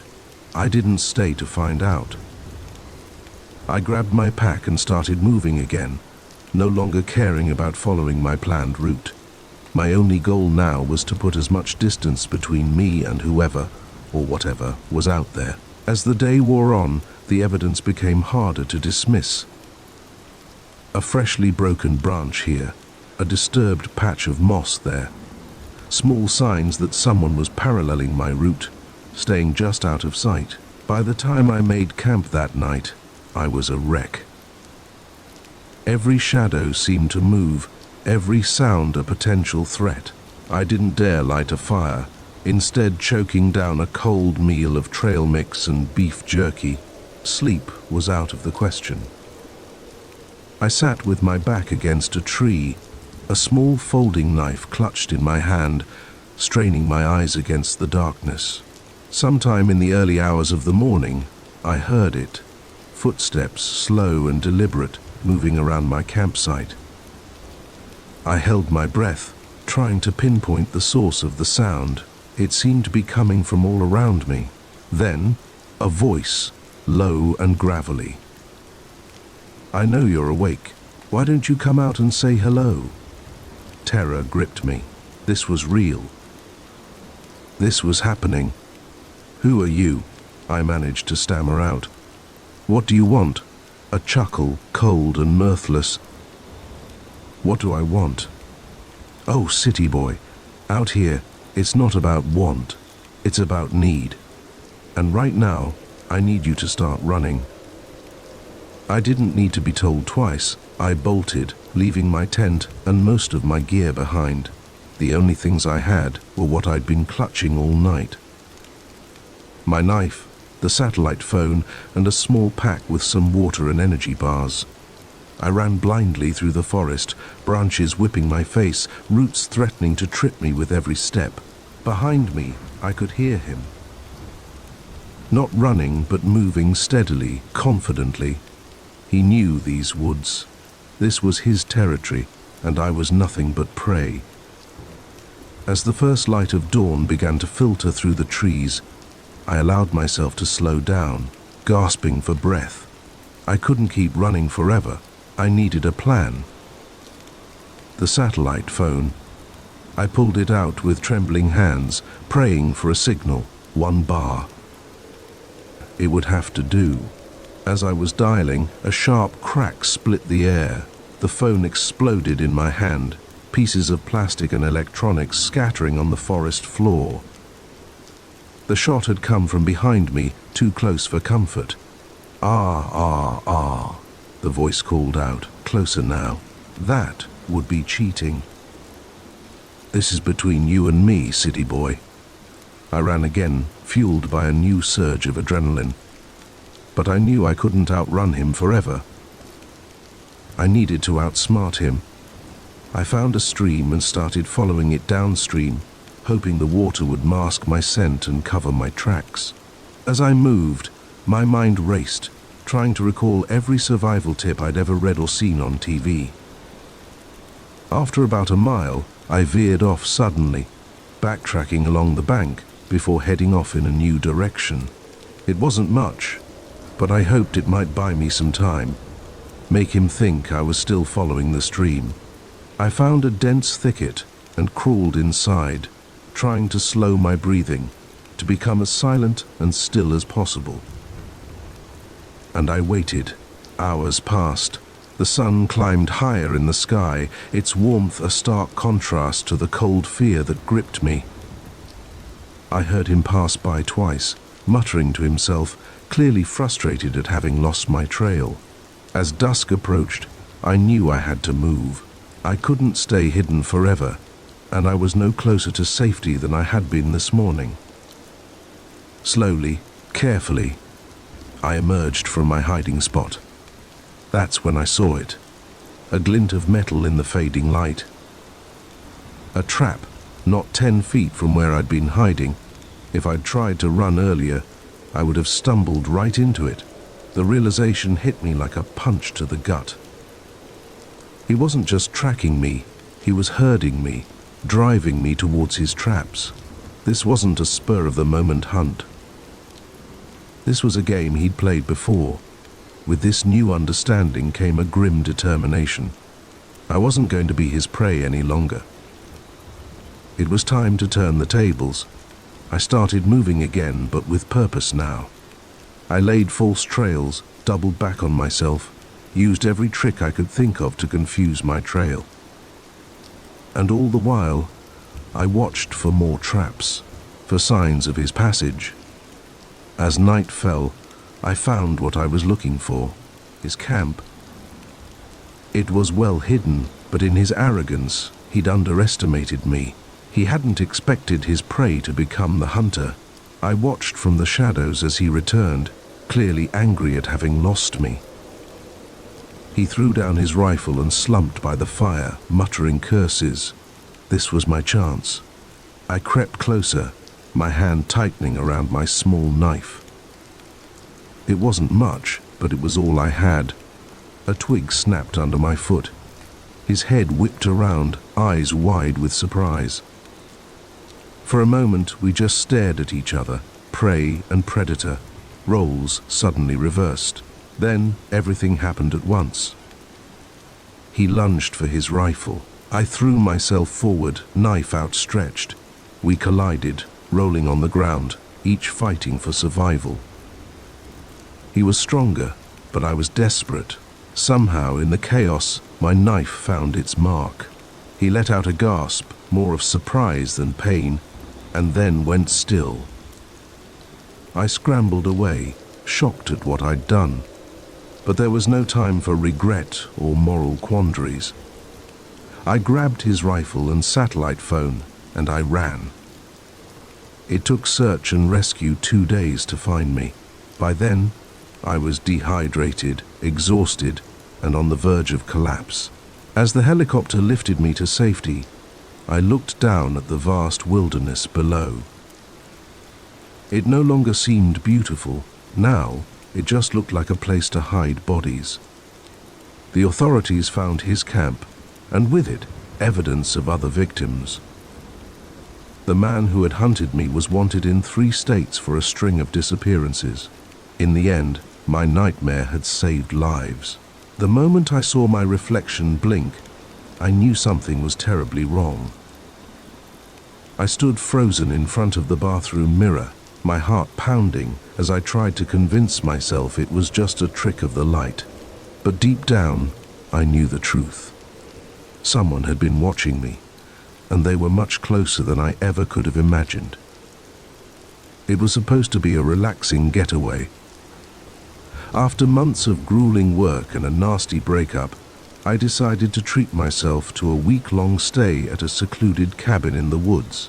The listing had promised peace, quiet, and all the modern amenities a city girl like me could want. It seemed perfect. When I arrived, I was immediately charmed. The cabin was rustic but beautifully maintained, with a cozy living room, a fully equipped kitchen, and a bedroom that looked out over a serene lake. The owner, a friendly older woman named Margaret, gave me a quick tour before handing over the keys. "Now, don't you worry about a thing," she'd said with a warm smile. "You've got the whole place to yourself. Nearest neighbor is 5 miles away. It's just you and nature out here." If only I'd known how wrong she was. The first couple of days were blissful. I spent my time hiking the nearby trails, reading on the porch, and generally decompressing from the stress of city life. By the 3rd day, I felt more relaxed than I had in years. That evening, I decided to treat myself to a long hot bath as I soaked in the clawfoot tub, letting the lavender-scented bubbles ease away the last of my tension. I noticed something odd about the mirror hanging on the opposite wall. There was a small, dark spot in the corner, barely noticeable unless you were really looking. Curiosity piqued. I got out of the tub and wrapped myself in a towel. As I approached the mirror, my wet feet leaving damp prints on the wooden floor, I realized what I was looking at. It was a camera lens, expertly hidden within the mirror's ornate frame. My blood ran cold. Someone had been watching me. How long had it been there? How many other guests had been unknowingly recorded in their most private moments? With shaking hands, I began to search the rest of the bathroom. Now that I knew what to look for, I found 2 more hidden cameras, one in the light fixture, another disguised as a coat hook. Panic rising in my throat, I moved to the bedroom. More cameras. The living room, the kitchen, even on the porch. They were everywhere. I felt violated, exposed, and utterly terrified. Who was watching? What did they want? I grabbed my phone, ready to call the police, but there was no signal, of course. I was miles from the nearest cell tower. That's when I heard it, a soft creak from somewhere in the house. I froze, straining my ears. Another creak, closer this time. Footsteps. Someone was inside. I looked around frantically for a weapon, anything I could use to defend myself. My eyes landed on a heavy brass candlestick on the mantel. I grabbed it, its weight reassuring in my hands. The footsteps were in the hallway now, approaching the living room where I stood. I raised the candlestick, my heart pounding so hard I was sure it could be heard. A figure appeared in the doorway, a man, tall and lean, with a face I recognized instantly. It was Margaret. The owner, or rather, it was Margaret without her wig and makeup. "Well, well," he said. His voice no longer the warm, motherly tone I remembered. "Looks like my little mouse has figured out the game." I tightened my grip on the candlestick. "Who are you? What do you want?" He chuckled, a sound that sent shivers down my spine. "Who I am doesn't matter. As for what I want? Well, let's just say you're not the first guest to provide me with some quality entertainment." The implication of his words made me feel sick. The cameras. How long have they been here? "Oh, years now," he said, taking a step closer. I backed away, keeping the coffee table between us. "You'd be amazed how much people will pay for the right kind of footage, and you, my dear, have been quite the star performer." I felt a surge of rage cut through my fear. "You sick bastard, I'm calling the police." He laughed again, pulling something from his pocket. My cell phone. "I'm afraid that won't be possible. You really should be more careful with your belongings." I glanced at the door, wondering if I could make a run for it, but he was blocking the only exit, and I knew he'd be on me in seconds if I tried. "Now," he said, his tone becoming businesslike, "we have 2 options here. 1, you can try to fight, to run. I promise you it won't end well. Or 2, you can be a good girl and do exactly as I say. Who knows, you might even enjoy your new career." The thought of submitting to this monster made my skin crawl, but I forced myself to appear defeated, my shoulders slumping as I lowered the candlestick. "That's better," he said, a triumphant smile spreading across his face.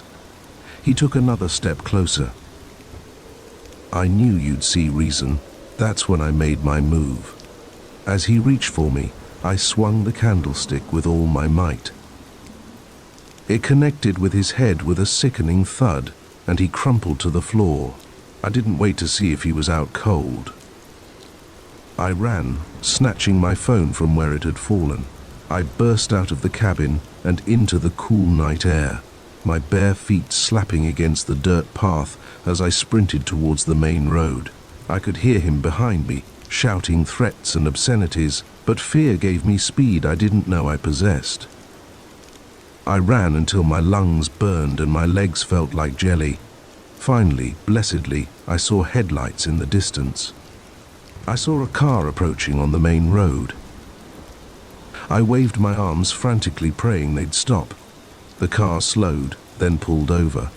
An elderly couple peered out at me, their faces etched with concern. "Please," I gasped.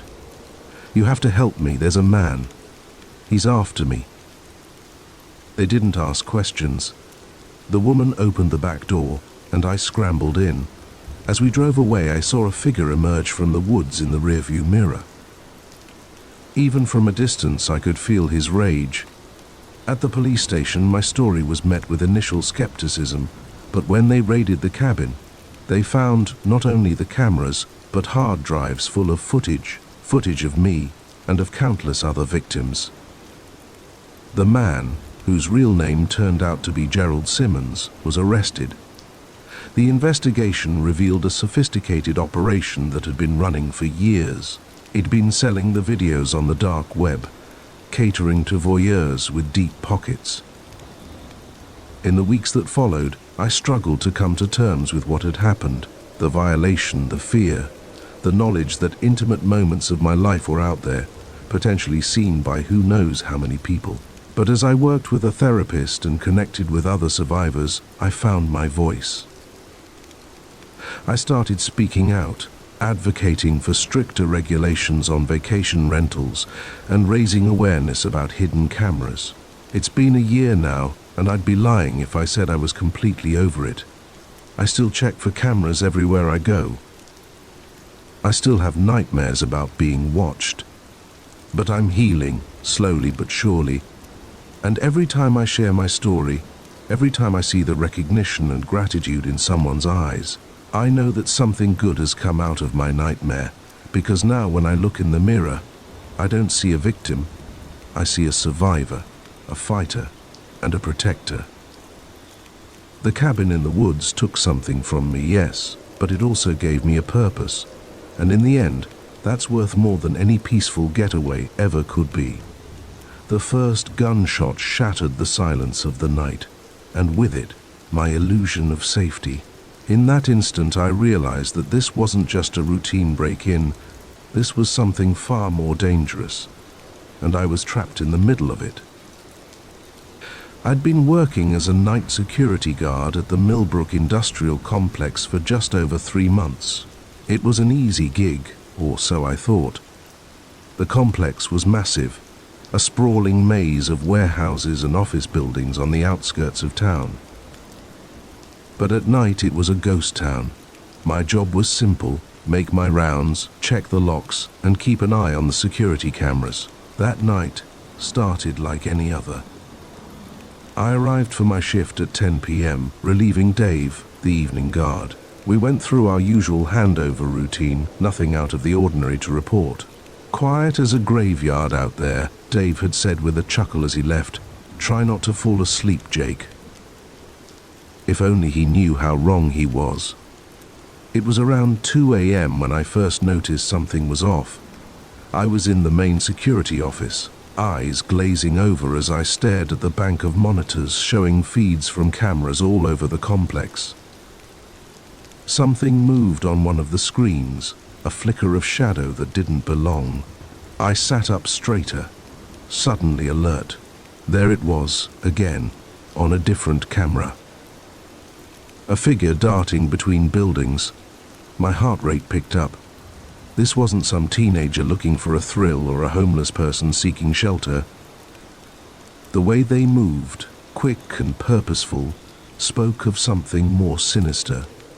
I reached for the phone, ready to call the police, when the alarms started blaring. Red lights flashed across the monitors as multiple security breaches were detected simultaneously. This was coordinated, professional. I was reaching for my radio to alert the off-site security team when the first gunshot rang out. The sound echoed through the empty complex, and I saw muzzle flashes on one of the cameras. My blood ran cold. This wasn't just a break-in, this was an armed assault. I knew I should stay put, lock the door and wait for the police. That's what we were trained to do. But something inside me couldn't just sit there. I had to know what they were after, had to try and stop them if I could. Grabbing my flashlight and keycard, I slipped out of the security office. The complex was eerily quiet now, the alarms having shut off automatically after 60 seconds to avoid drawing too much attention. In the distance, I could hear muffled voices and the sound of breaking glass. I moved carefully through the maze of corridors, my shoes squeaking on the polished floors. Every shadow seemed to move, every sound amplified in the tense silence. As I rounded a corner, I saw them. 3 men, dressed in black, wearing ski masks. They were trying to break into one of the high-security labs, the kind that even I didn't have access to. I ducked back behind the corner, my heart pounding. What the hell was I doing? I was a rent-a-cop with a flashlight, up against armed intruders. This was insane, but I couldn't just walk away. Whatever was in that lab, it was important enough for these guys to risk an armed robbery. I had to do something. I looked around, desperate for anything I could use as a weapon or a distraction. My eyes landed on the fire alarm on the wall. It was a risk. The noise would alert the intruders to my presence, but it might also scare them off. Taking a deep breath, I smashed the glass and pulled the lever. The effect was instantaneous. Sirens blared and sprinklers activated, drenching everything in seconds. I heard shouts of surprise and anger from around the corner. Using the chaos as cover, I peered around the edge. The men were no longer at the lab door. They were running, heading towards the exit.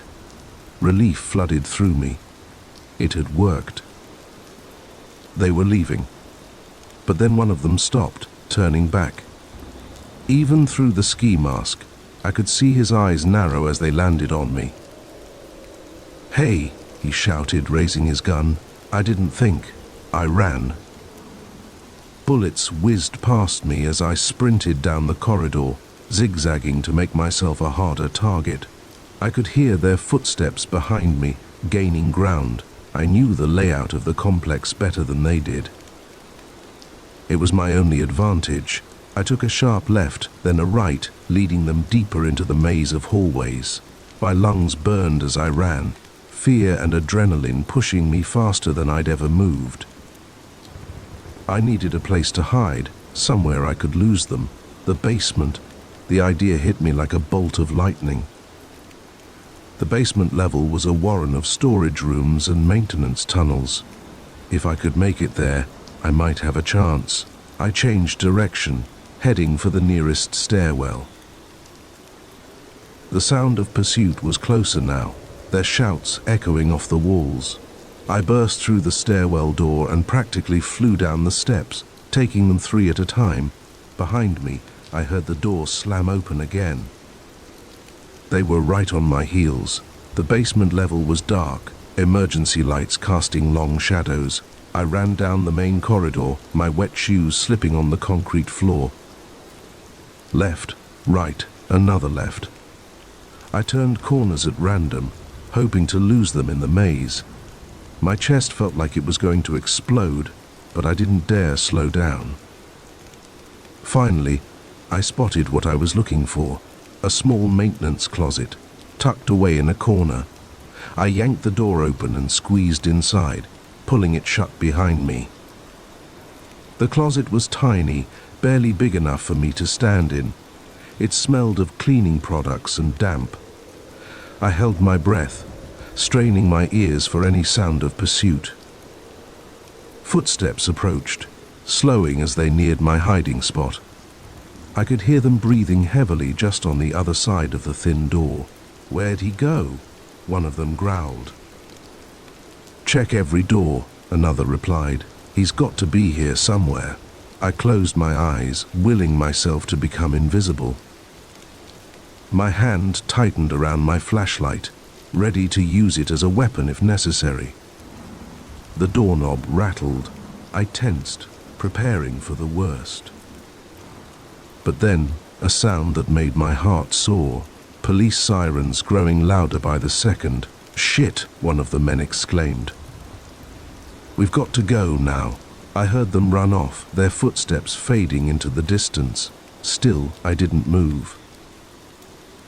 I stayed in that closet, shaking with adrenaline and relief, until I heard the unmistakable sound of police radios and multiple footsteps. When I finally emerged, I was greeted by a team of very surprised police officers. The story spilled out of me in a rush. The break-in, the chase, everything.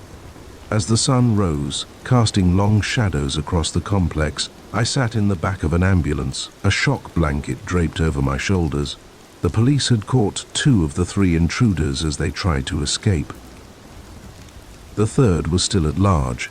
Detective Sarah Chen, the lead investigator, approached me with a grim expression. "You took one hell of a risk tonight, Jake," she said, her tone a mix of admiration and exasperation. "But thanks to you, we managed to stop a major theft.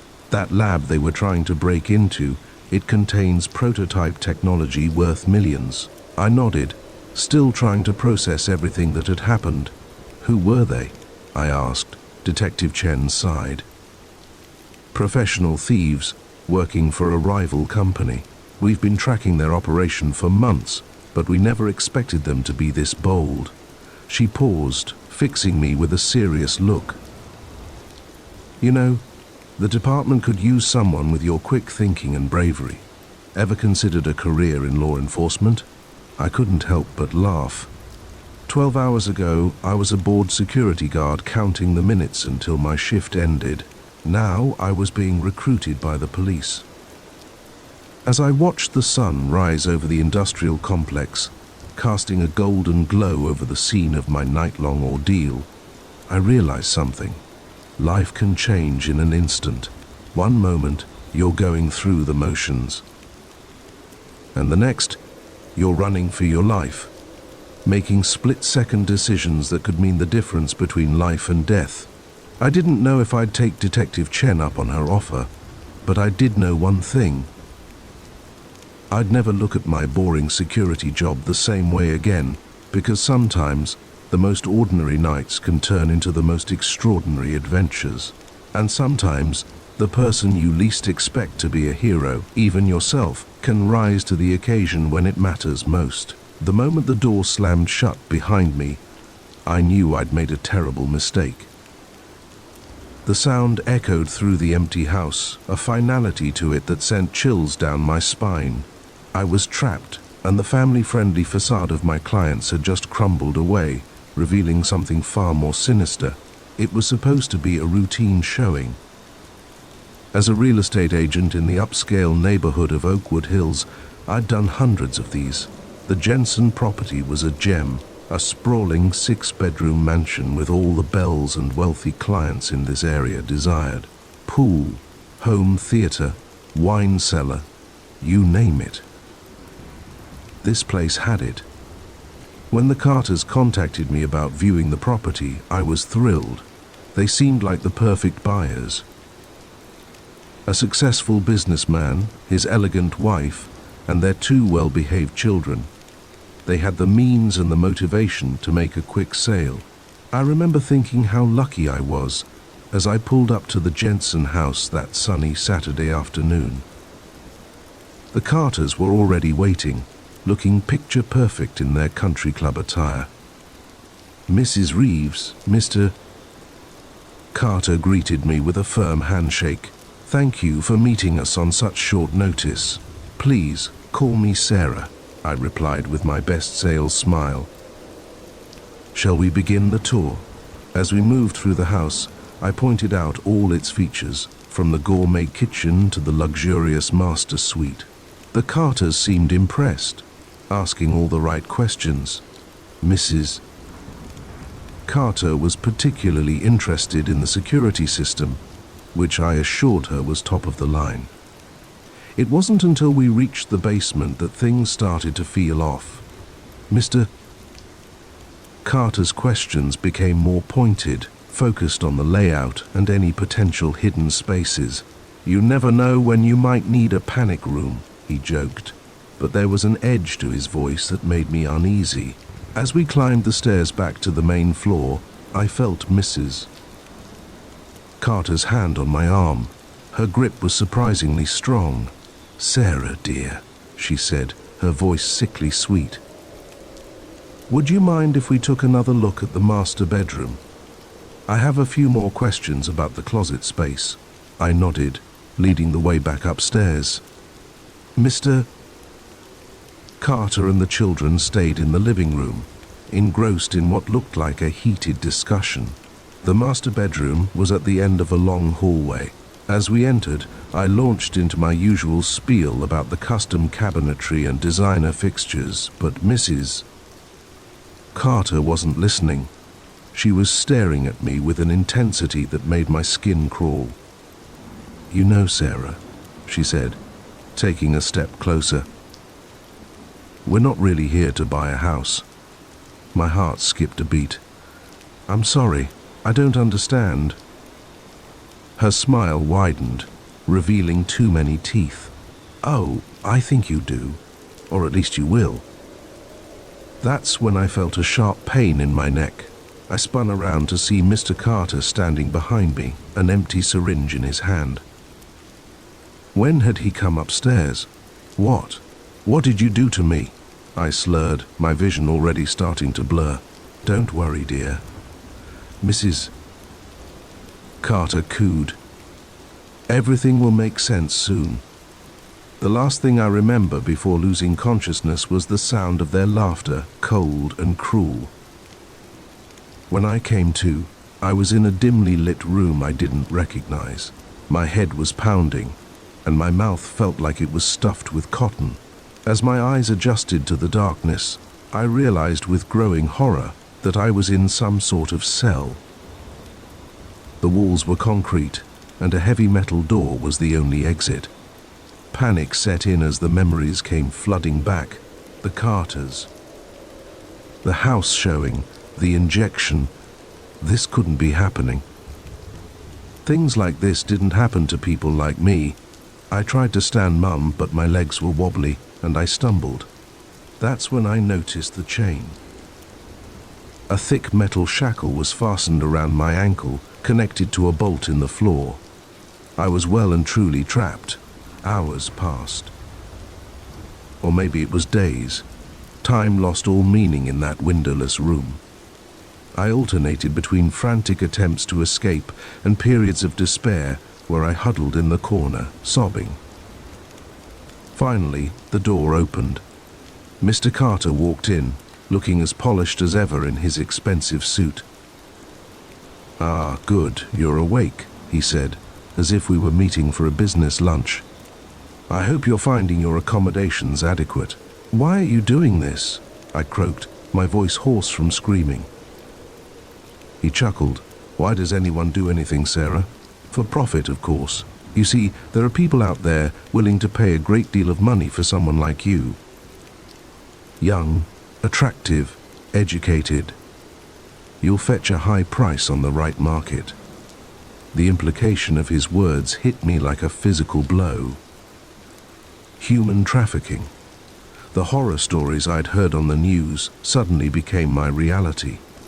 "You won't get away with this," I said, trying to sound braver than I felt. "People will look for me. The police. The police." He laughed. "My dear, we've been doing this for years. By the time anyone realizes you're missing, you'll be long gone." Just another real estate agent who skipped town with her clients' deposits. It's a surprisingly common occurrence, you know. He turned to leave, pausing at the door. "Try to get some rest. We have a long journey ahead of us tomorrow." As the door slammed shut, I felt something inside me break. This was really happening. I was going to be sold like cattle, shipped off to God knows where, never to be seen again. But as the initial shock wore off, something else took its place. Anger, determination. I refused to be a victim. I had to find a way out. I examined every inch of my cell, looking for weaknesses. The chain was solid, the walls impenetrable, but the door, the hinges looked old, rusty. If I could somehow reach them, I tore a strip of fabric from my blouse and began to braid it, making it as strong as possible. Then, I started working on the bolt in the floor.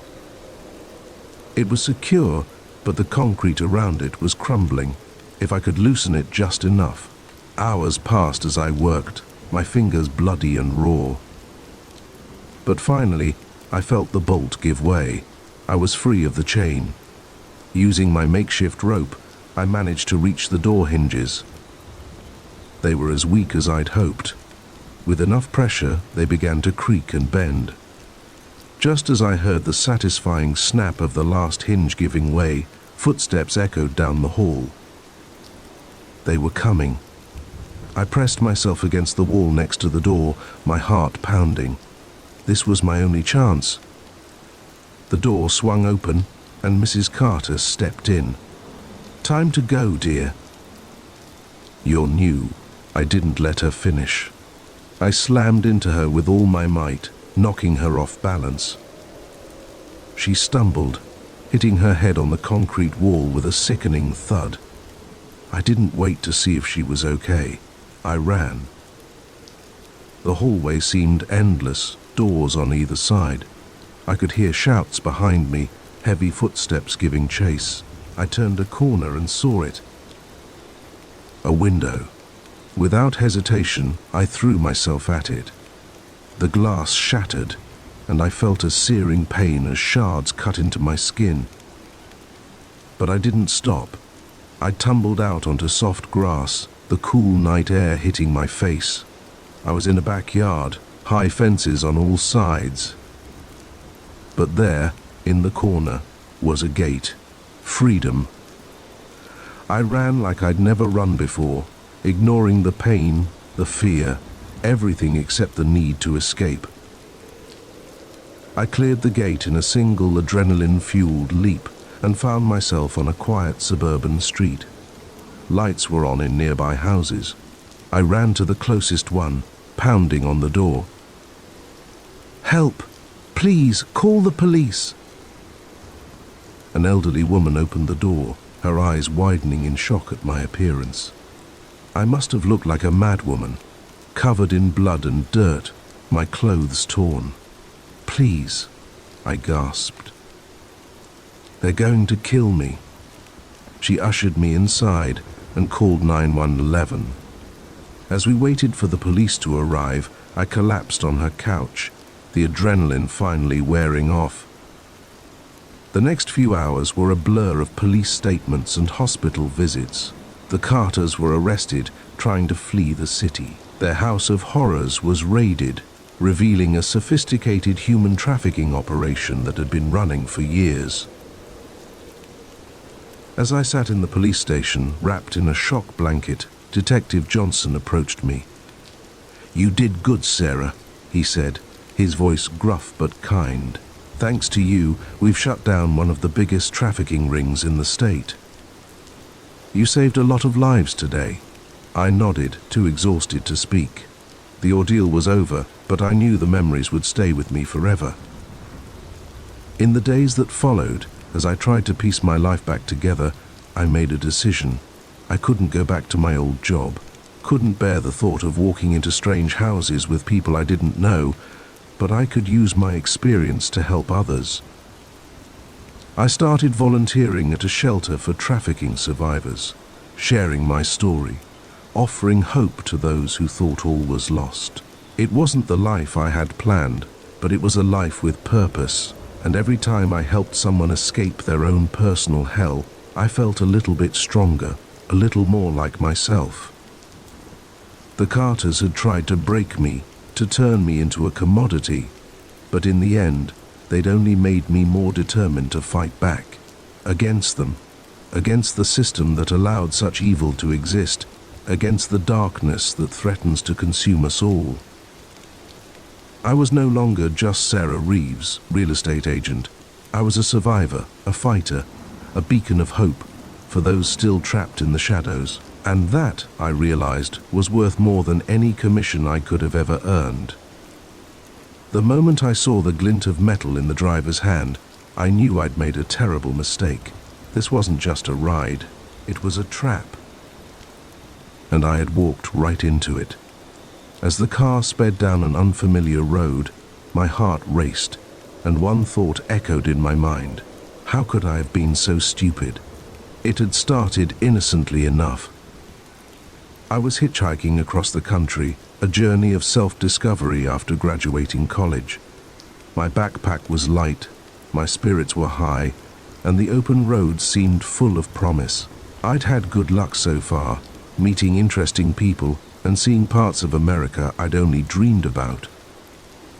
That fateful day, I'd been standing on the side of a quiet highway for hours, my thumb out, watching car after car zoom by. The sun was setting, painting the sky in brilliant oranges and pinks, when a blue sedan finally pulled over. The couple inside looked harmless enough. The man, probably in his late 40s, had a friendly smile and feet around his eyes. The woman beside him was younger, with long blonde hair and a gentle face. They introduced themselves as Jack and Linda. "Where you headed, son?" Jack asked, his voice warm and inviting. "West," I replied. "Wherever the road takes me," Linda laughed, a melodic sound. "Well, we're heading to Phoenix. That west enough for you?" I grinned, relief washing over me. "That'd be perfect, thanks." I tossed my backpack in the trunk and climbed into the back seat. As we pulled away, I felt a sense of excitement. This was what hitchhiking was all about: meeting new people, sharing stories, experiencing the kindness of strangers. For the first hour or so, everything seemed great. We chatted easily about my travels, their life in Phoenix, the beauty of the landscape around us. Jack was a salesman, he said, and Linda worked from home as a graphic designer. They had been high school sweethearts, married for 20 years, but as the sky darkened and the miles ticked by, something began to feel off. I noticed Jack taking exits I was pretty sure weren't on the way to Phoenix. When I mentioned it, Linda quickly changed the subject, asking about my family back home. An uneasy feeling settled in my stomach. I pulled out my phone, intending to check our location, only to find we had no signal. Of course, we were in the middle of nowhere. "Everything okay back there?" Jack asked, his eyes meeting mine in the rearview mirror. There was something different in them now, a hardness that hadn't been there before.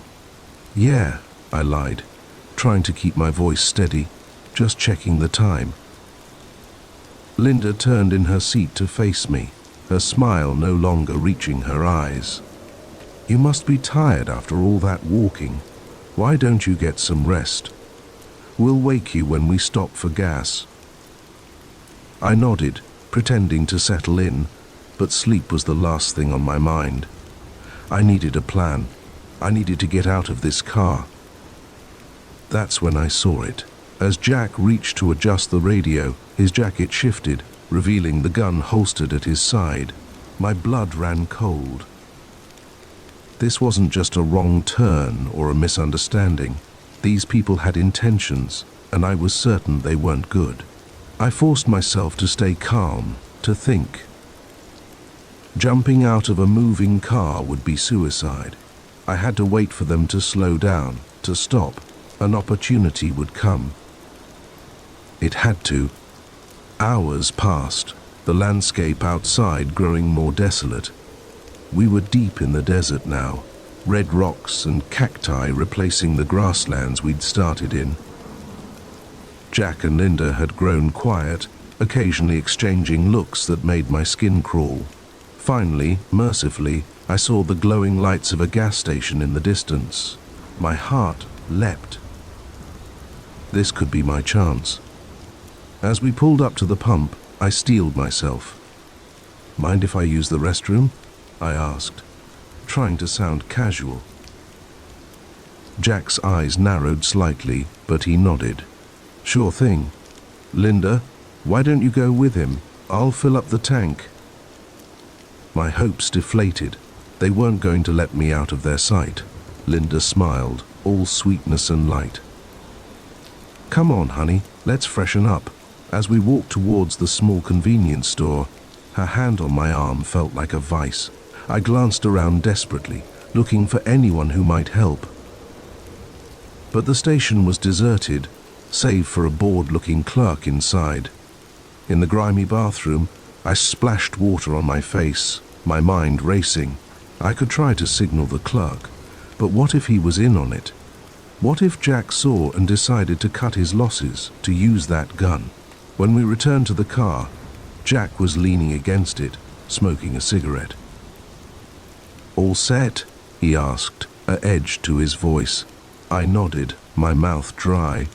As I reached for the back door handle, I saw my opportunity. My backpack was still in the trunk. "Oh, could I grab something from my bag real quick?" Jack hesitated, then shrugged. "Make it fast." I walked to the rear of the car, my heart pounding. As Jack popped the trunk, I took a deep breath. It was now or never. In one fluid motion, I grabbed my backpack and swung it with all my might. It connected with Jack's head with a satisfying thud. He stumbled, caught off guard. I didn't wait to see if he'd fall. I ran. I heard Linda scream, heard Jack's angry shout, but I didn't look back. I ran like I'd never run before, my feet pounding on the asphalt, then on sand as I veered off the road into the desert. A gunshot rang out, the bullet whizzing past my ear. Still, I didn't stop. I ran until my lungs burned and my legs felt like jelly. Only then did I risk a glance behind me. In the distance I could see the gas station, now just a pinprick of light. There was no sign of pursuit. I'd made it, but I wasn't safe yet. I was alone in the desert, miles from anywhere, with no water and no idea which direction to go. The adrenaline that had fueled my escape began to wear off, leaving me shaky and terrified. I forced myself to think logically. The highway had to be east of me. If I could find it, I could flag down a car, get help. But could I trust anyone after what had just happened? I started walking, using the stars to guide me. The desert night was cold, and I shivered in my thin t-shirt. Every sound made me jump. The rustle of a snake in the underbrush, the hoot of an owl overhead. I kept expecting to hear a car engine, to see headlights cutting through the darkness, but there was nothing. As the sky began to lighten, I heard something that made my heart soar. The distant rumble of traffic. I quickened my pace, ignoring my aching feet and parched throat. Soon, I could see it. The highway, a ribbon of asphalt cutting through the desert.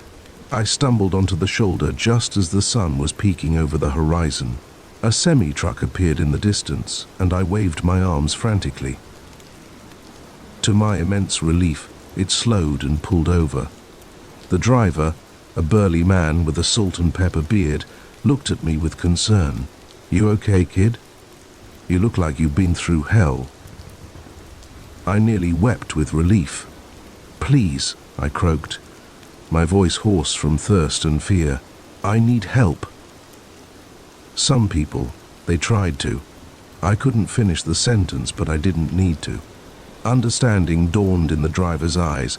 He reached behind his seat and handed me a bottle of water. "Drink this," he said gently. "Then we'll call the cops. You're safe now." As I gulped down the water, the reality of what I'd escaped began to sink in. Jack and Linda weren't just giving a ride to a lonely hitchhiker. They were predators, hunting for victims on the open road. How many others had fallen into their trap? How many hadn't been as lucky as me? The police took my statement, their faces grim as I recounted my ordeal. They told me Jack and Linda matched the description of a couple suspected in a string of disappearances across 3 states. Thanks to my escape and description, I had solid leads to follow. In the days that followed, as I gave more statements and tried to process what had happened, I couldn't shake the feeling of how close I'd come to becoming another statistic. My carefree journey of self-discovery had turned into a nightmare, one that would haunt me for years to come. But as I boarded a bus back home, my hitchhiking days firmly behind me, I realized something. I had survived. I had outsmarted them, outrun them. They had tried to make me a victim, but instead they had made me a survivor. The open road still called to me, but now I knew its dangers as well as its beauty. I would travel again someday, but with my eyes wide open, aware that behind every friendly smile could lurk a hidden danger. My journey of self-discovery wasn't over. It had just taken a turn I never expected. And in the end, I had discovered something vital, my own strength, my will to survive. It wasn't the lesson I'd set out to learn, but it was one I would carry with me always. The creak of the cabin door made my blood run cold. I'd been alone in these woods for days, but now, as the handle slowly turned, I realized my solitude had been an illusion. Someone was here, and judging by the hushed whispers and metallic clicks I heard outside, they weren't the welcoming kind. It had all started as a simple solo hiking trip. I'd been planning it for months, eager to escape the chaos of city life and reconnect with nature. The Appalachian Trail seemed like the perfect challenge. Beautiful, rugged, and just remote enough to offer the solitude I craved. The first few days were everything I'd hoped for. I reveled in the crisp mountain air, the stunning vistas, and the profound silence that settled over the forest at night. My muscles ached from the long days of hiking, but it was a good kind of pain, the kind that reminded me I was alive and pushing my limits.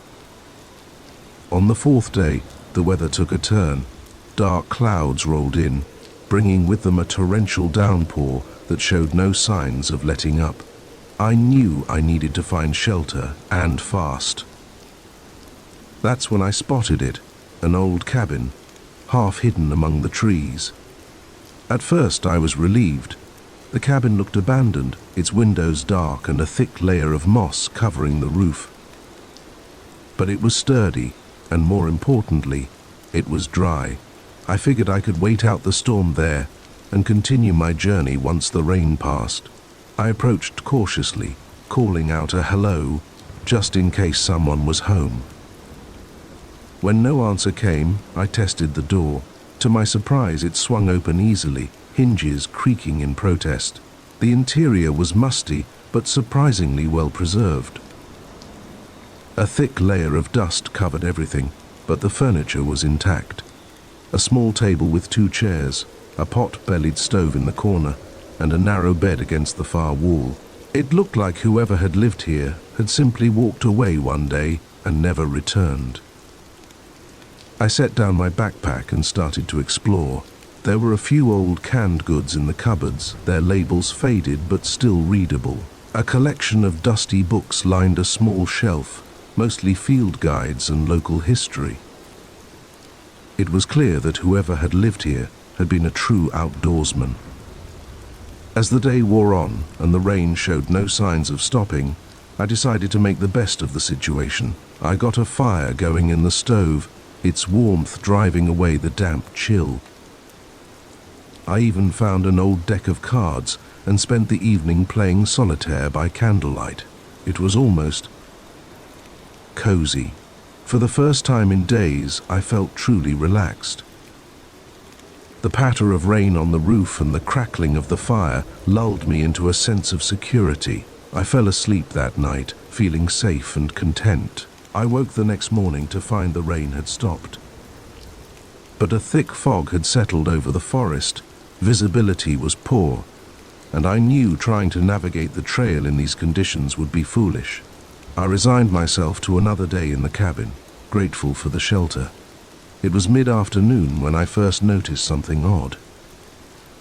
As I was reorganizing my backpack, I could have sworn I saw movement outside the window, just a flicker in the mist, gone almost as soon as I'd seen it. I told myself it was probably just an animal, a deer, maybe, or a large bird. But then I heard it, a twig snapping, followed by the unmistakable sound of hushed voices. My heart began to race. I moved to the window, straining to see through the fog. For a moment, there was nothing. Then, like ghosts materializing from the mist, I saw them.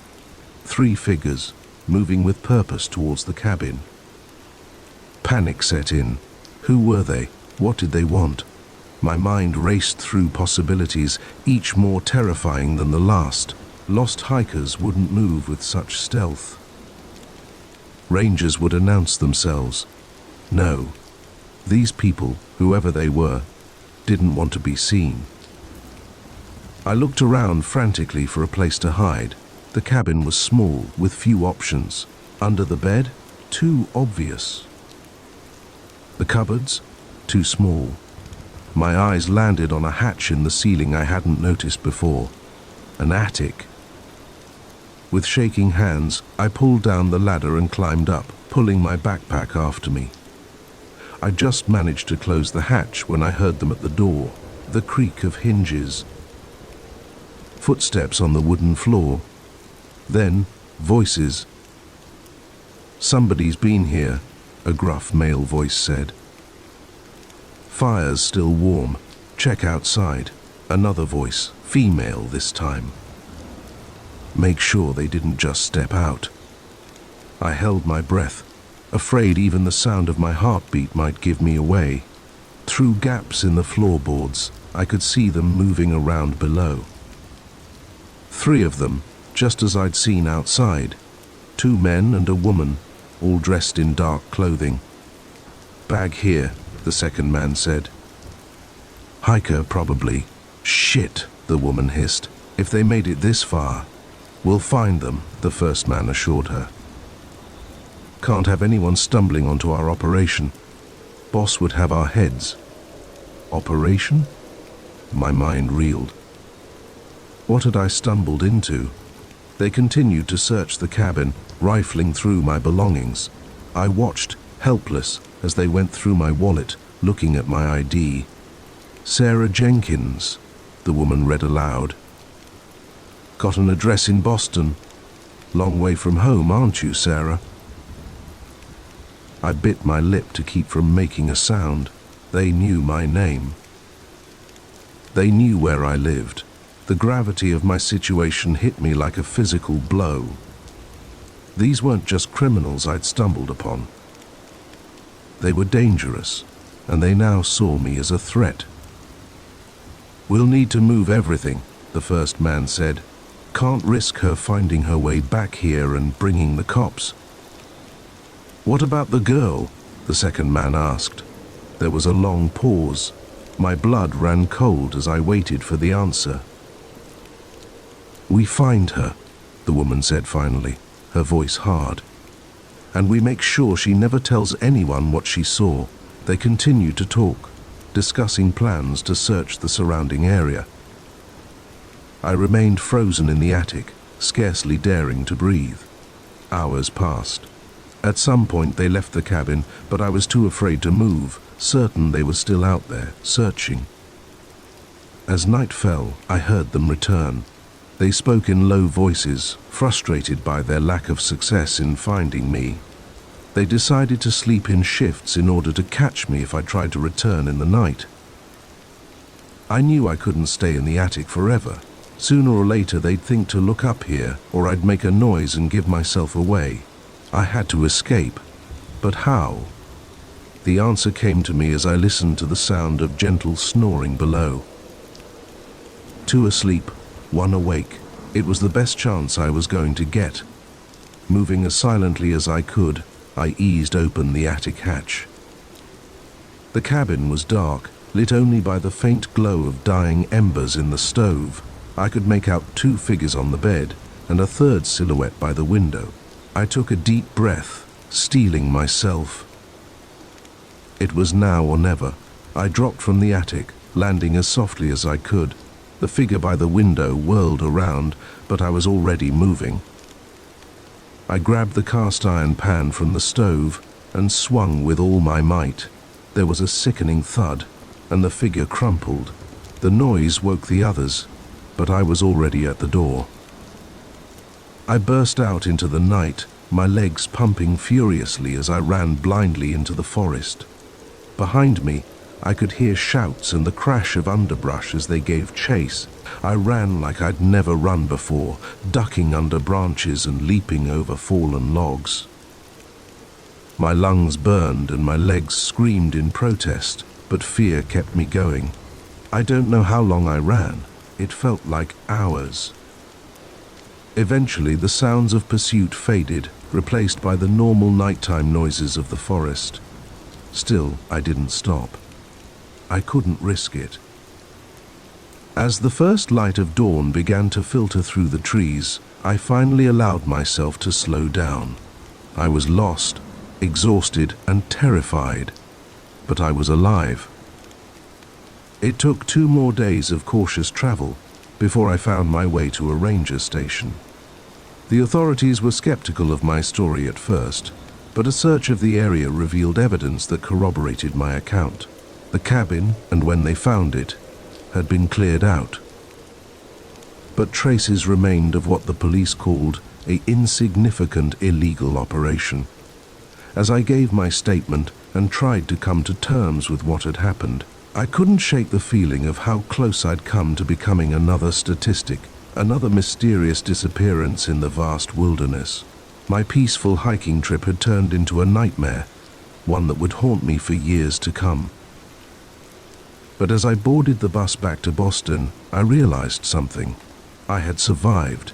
I had outsmarted them, outrun them. They had tried to make me a victim, but instead they had made me a survivor. The mountains still called to me, their beauty undimmed by my ordeal. I knew I would return someday to finish the journey I had started, but next time I wouldn't be alone, and I would carry with me the knowledge that sometimes the greatest dangers we face aren't from nature, but from our fellow human beings. The moment the truck veered towards me, I knew this was no accident. The murderous intent in the driver's eyes was clear even through the rain-streaked windshield. As I swerved off the road, my tires skidding on the wet asphalt, one thought blazed through my mind. They had found me, and they weren't going to let me escape this time. It had all started 3 days ago. I was driving cross-country, moving from New York to Los Angeles for a fresh start after a messy divorce. The long, lonely stretches of highway through the Midwest were monotonous, but I found a strange peace in the solitude. That peace was shattered at a nondescript gas station just outside of Omaha. I was filling up my tank when I noticed 2 men arguing near the convenience store. It seemed heated, but I didn't think much of it until I heard a gunshot. The next few moments were a blur. One man fell, clutching his chest. The other looked around wildly, his eyes locking with mine. I saw the gun in his hand, saw the panic and desperation on his face. In that instant, I knew I had become a witness to something I was never meant to see. I jumped into my car, my hands shaking so badly I could barely get the key in the ignition.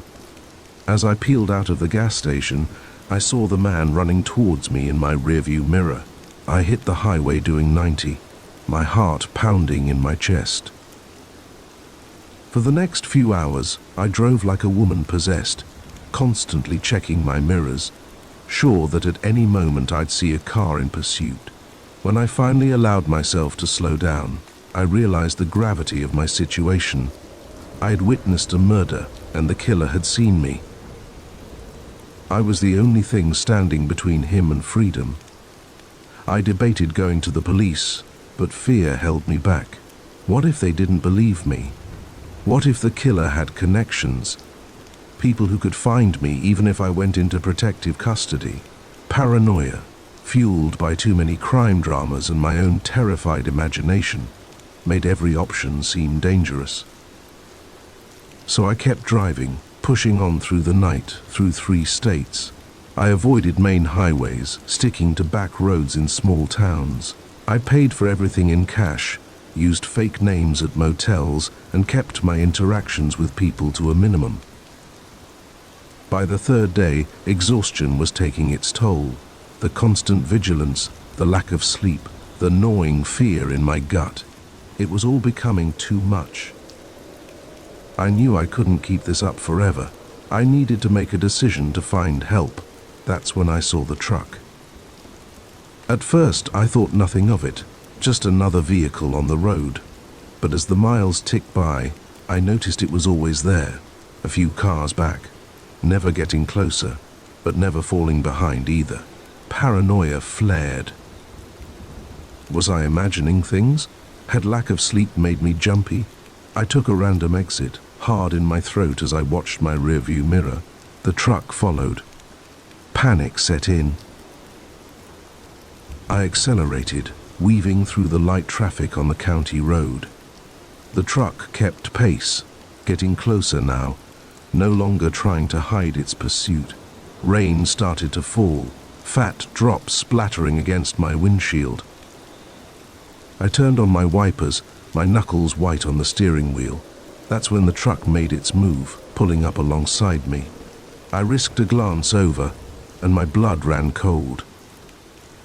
It wasn't the killer from the gas station. This was someone new, someone I'd never seen before, but the look in his eyes told me everything I needed to know. He was here to silence me. The truck swerved towards me, metal screeching as it scraped along the side of my car. I jerked the wheel, desperately trying to keep control. We were on a bridge, concrete barriers on either side leaving no room for error. Another vicious swerve from the truck sent me spinning. I felt a moment of weightlessness as my car broke through the barrier, then a sickening lurch as gravity took hold. The world outside my windows became a blur of grey sky and dark water as my car plummeted towards the river below. The impact knocked the wind out of me. Cold water rushed in through shattered windows as the car began to sink. Training from a long-ago swimming class kicked in. Wait for the car to fill with water, then the pressure will equalize and you can open the door, but panic is a powerful thing. As the water rose past my chest, my seatbelt refused to unlatch. I clawed at it frantically, each second feeling like an eternity. Just as the water reached my chin, the belt finally gave way. I took one last desperate gulp of air as the car was fully submerged.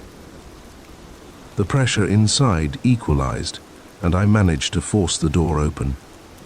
I swam out, my lungs burning, my clothes dragging me down. The surface seemed impossibly far away. My vision started to darken around the edges. Just as I thought I couldn't hold on any longer, my head broke the surface. I gasped, sucking in great lungfuls of air. The current was strong, dragging me downstream. I could see the bridge in the distance, the broken barrier where my car had gone through.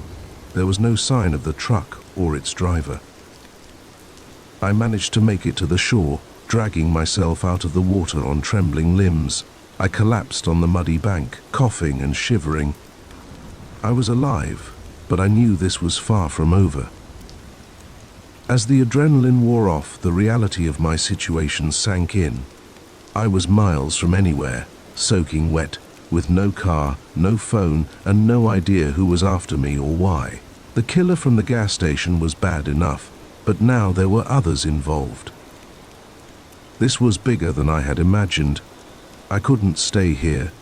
Whoever had run me off the road would surely come looking to confirm I was dead. I forced myself to my feet, my body protesting every movement. I needed to find help, but I couldn't trust anyone. For all I knew, the killer had contacts in law enforcement. No one was safe. I started walking, following the river downstream.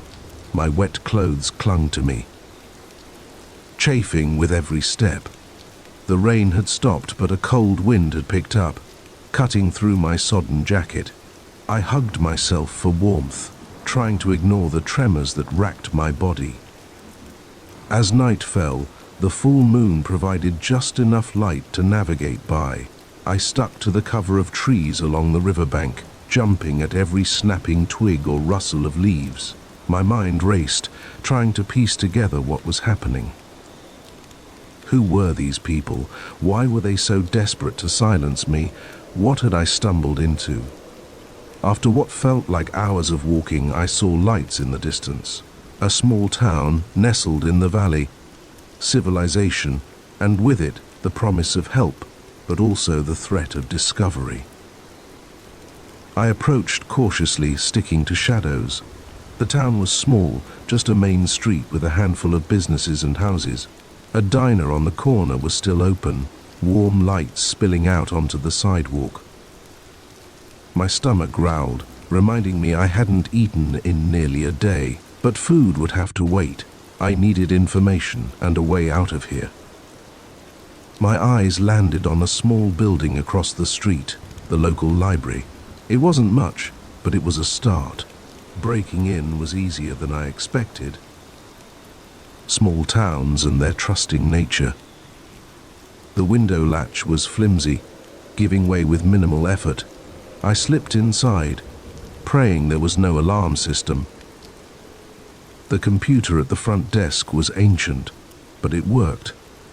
I googled the gas station where this had all started, searching for any news about a shooting. Nothing. It was as if it had never happened. I broadened my search, looking for any recent crimes or suspicious activities in the area. That's when I found it. A small article about a string of unexplained disappearances along the I-80 corridor. Truckers, mostly, gone without a trace. The police had no leads, but locals whispered about a shadowy organization, a modern-day highway pirates preying on unsuspecting travelers. My blood ran cold as I read. Had I stumbled upon something bigger than a simple murder? Was this why they were so desperate to silence me? A noise outside made me jump. Headlights swept across the window as a car drove by slowly, too slowly. I ducked down, my heart pounding. Had they found me already? I waited, barely breathing, for what felt like an eternity. When I finally dared to peek out, the street was empty, but I knew I couldn't stay here. It wasn't safe. Nowhere was safe. As I slipped out of the library and into the night, I knew my ordeal was far from over. I was in way over my head, caught up in something I didn't understand, but I was alive, and as long as I was breathing, I had a chance. I started walking again, this time with purpose. I didn't know where I was going, but I knew I couldn't stop. They were out there, watching, waiting, and I was determined to stay one step ahead, no matter what it took. The road stretched out before me, dark and full of unknowns, but for the first time since this nightmare began, I felt a glimmer of hope. I had survived their first attempt to silence me. I had information now, a piece of the puzzle. It wasn't much, but it was a start. As I walked into the unknown, one thought kept me going. I would find the truth, and I would make them pay. They had tried to kill me, but they had only made me stronger, and now I was coming for them. The first video file I opened showed a man being tortured. The second revealed a drug deal gone wrong. By the third, I realized the laptop I'd bought wasn't just used, it was evidence of something far more sinister. And now, as I stared at the car parked across the street, I knew they had come for it, and for me. It all started innocently enough. My old laptop had finally given up the ghost after years of faithful service, and as a freelance graphic designer, I couldn't afford to be without a computer for long. Money was tight, so I turned to Craigslist, hoping to find a decent used machine that wouldn't break the bank. That's how I met Derek. His ad seemed perfect, a high-spec laptop for a fraction of its retail price. When I arrived at the coffee shop to meet him, I found a nervous-looking guy in his 30s, fidgeting with his coffee cup. "You must be Alex," he said, forcing a smile. "Here's the laptop. It's all yours." I gave it a quick once-over. It looked to be in good condition, and when I booted it up, everything seemed to work fine. I handed over the cash, and Derek practically bolted out of the cafe. At the time, I'd chalked it up to social awkwardness. If only I'd known. Back home, I spent the evening setting up my new purchase, transferring files and installing software. It was close to midnight when I stumbled upon the hidden folder. It was buried deep in the system files, innocuously named backup data. Curiosity got the better of me, and I clicked. What I saw made my blood run cold.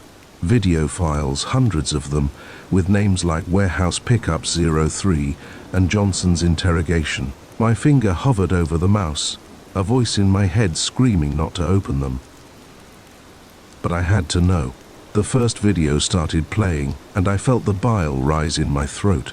A man, bloodied and bruised, was strapped to a chair. Off camera, someone was asking questions, their voice distorted. When the man refused to answer, his fingernail was slowly pulled off with pliers. His screams would haunt my nightmares for weeks to come. I slammed the laptop shut, my heart racing. What had I gotten myself into? Who was Derek really? And more importantly, who were the people in these videos? Sleep eluded me that night. I tossed and turned, debating what to do. Go to the police. But what if they were involved? The level of organization I'd glimpsed in those files suggested this wasn't some small-time operation. By morning, I'd made a decision. I needed to know more before I did anything. I spent the day combing through the files, careful not to actually open any more videos. There were documents, ledgers, shipping manifests, what looked like coded messages. It was clear I'd stumbled onto something big, something dangerous. As evening fell, I noticed a car I didn't recognize parked across the street, a dark sedan with tinted windows. It could have been nothing, but the hairs on the back of my neck stood up. I peered out through the blinds, and my heart nearly stopped. A man was sitting in the driver's seat and staring directly at my apartment. Panic set in. They knew. Somehow they'd tracked the laptop to me. My mind raced through possibilities. Had Derek sold me out? Was the laptop itself being tracked? I grabbed my phone, ready to call 911, but stopped short. Who could I trust? If this organization was as big as I suspected, they could have people anywhere. A plan began to form. I couldn't stay here, that much was clear, but I couldn't just run either. Not with what I knew. I had a responsibility now, a duty to expose whatever this was. I quickly packed a bag, clothes, some cash I had stashed away, basic toiletries. Then I turned to the laptop. I couldn't risk taking it with me, but I couldn't leave it behind either. I pulled out the hard drive, slipped it into my bag, and then, in a moment of inspiration, replaced it with the drive from my old laptop. To anyone checking, it would look like an ordinary computer. Just as I finished, there was a knock at the door. My heart leapt into my throat. "Mr. Wilson," a deep voice called out. "We need to speak with you about a recent purchase you made." I didn't answer. Instead, I quietly made my way to the fire escape outside my bedroom window. As I climbed down, I heard the sound of my front door being broken down. My feet hit the alley pavement, and I ran. I didn't know where I was going, but I knew I couldn't stop. The sound of shouts behind me spurred me on. I ran for what felt like hours, taking random turns, doubling back, anything to lose any potential tail. Finally, exhausted and out of breath, I ducked into a 24-hour diner. The waitress gave me an odd look as I slid into a booth, but didn't say anything. I ordered a coffee with shaking hands, then pulled out my phone. I needed help. But who could I trust? An idea struck me. Sarah, my ex-girlfriend. She worked as an investigative journalist for the local paper. If anyone could help me make sense of this and get the information to the right people, it was her. I dialed her number, praying she'd pick up despite the late hour. "Alex?" she answered, her voice groggy with sleep. Do you have any idea what time it is? Sarah, I'm sorry, but I need your help, I said, my voice low. I'm in trouble. Big trouble. And I think I've uncovered something huge. There was a pause. Are you drunk? I wish I was, I replied. Can you meet me, please? I wouldn't ask if it wasn't important. She must have heard the desperation in my voice. Okay, she said finally. Where are you? I gave her the address of the diner, then hung up. As I waited, I couldn't shake the feeling that I was being watched. Every person who entered made me flinch. Every car that drove by seemed suspicious. Sarah arrived about 20 minutes later, looking concerned and a little annoyed. All right, Alex, she said, sliding into the booth across from me. What's going on? I took a deep breath, then told her everything. As I spoke, her expression changed from skepticism to shock, and finally to a grim determination I recognized from our days together, the look she got when she was onto a big story. Show me, she said when I finished. I pulled out my laptop and booted it up. Her eyes widened as I opened file after file, revealing the scope of what I'd discovered. Alex, she said slowly. Do you realize what this is? This isn't just some criminal organization. This is evidence of corruption at the highest levels. Politicians, police chiefs, judges, they're all implicated in these files. My mouth went dry. What do we do? Sarah thought for a moment. We can't go to the police, not yet. We need to verify this information, find corruption operating evidence, and we need to keep you safe. She pulled out her own laptop and began typing furiously. I'm emailing my editor. We're going to need resources for this, protection. As she worked, I glanced out the window. My heart nearly stopped. The dark sedan from earlier was pulling into the parking lot. Sarah, I hissed, we need to go. Now. She looked up, saw my expression and nodded. We quickly packed up our things and headed for the back exit. As we slipped out into the night, I heard shouts behind us. They'd found us. My car's this way, Sarah said, grabbing my hand. We ran through alleyways and side streets, the sound of pursuit never far behind. We finally reached her car, an old but reliable Honda Civic. As we peeled out of the parking spot, I saw two men round the corner, their faces twisted with anger. Where are we going? I asked, as Sarah navigated the empty streets.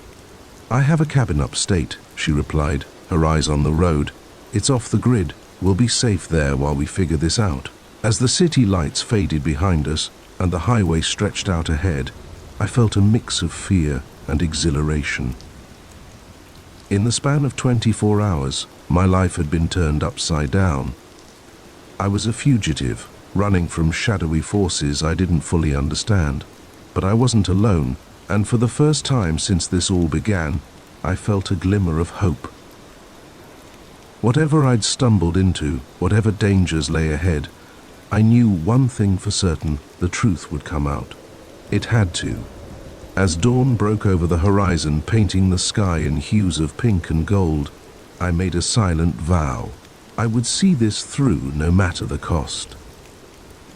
The laptop I'd bought on a whim had thrust me into a world of danger and intrigue, but it had also given me a purpose, and I was determined to see it through to the end. The first shadow I saw could have been a trick of the light. The second, maybe my imagination running wild. But when I heard the whispers coming from behind the walls, I knew with chilling certainty that I wasn't alone in this sprawling, haunted mansion. And whatever was in here with me, it wasn't human. I'd taken the job as an overnight caretaker at Ravencrest Manor out of desperation, fresh out of college with a mountain of student debt and no promising job prospects. The ad had seemed like a godsend. Historic mansion, seeks live-in caretaker, night shifts only, excellent pay. It seemed too good to be true, and as I was learning, it probably was. The interview had been odd from the start. The owner, a reclusive old woman named Mrs. Blackwood, had peered at me through thick glasses, her eyes magnified to an unsettling degree. "You're not afraid of the dark, are you, dear?" she'd asked, her voice raspy and thin. I'd laughed nervously. "No, ma'am, not at all." She'd nodded, seemingly satisfied. "Good. You'll need a strong constitution for this job. The nights can be long at Ravencrest." I should have heeded the warning in her words, but the promise of a paycheck and a roof over my head had overridden any misgivings. My first night at Ravencrest had been uneventful, if a bit eerie. The mansion was massive, a sprawling Victorian monstrosity with more rooms than I could count.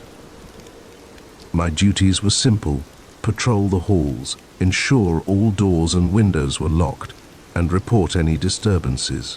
Simple enough, I thought. It was on my third night that things began to get strange. I was making my usual rounds when I heard it, a soft, melodic humming coming from one of the unused bedrooms. I froze, my flashlight beam trembling as I pointed it at the closed door. The humming stopped abruptly. "Hello?" I called out, my voice echoing in the empty hallway. "Is someone there?" Silence. Then, just as I'd convinced myself I'd imagined it, a giggle. High-pitched and childlike, it sent shivers down my spine. I approached the door, my hand shaking as I reached for the knob. It was ice cold to the touch. I took a deep breath and pushed it open. The room was empty, moonlight streaming through the large windows and illuminating the dust motes floating in the air. But there, in the center of the room, was a small handprint in the dust on the floor. A child's handprint. I backed out of the room, my heart pounding. This had to be some kind of prank, right? Maybe the day staff were hazing the new girl. But as the nights wore on, the incidents became harder to explain away. Objects would move when I wasn't looking. Doors I'd sworn I'd locked would be wide open on my next pass. And always, the feeling of being watched. It came to a head on my 7th night.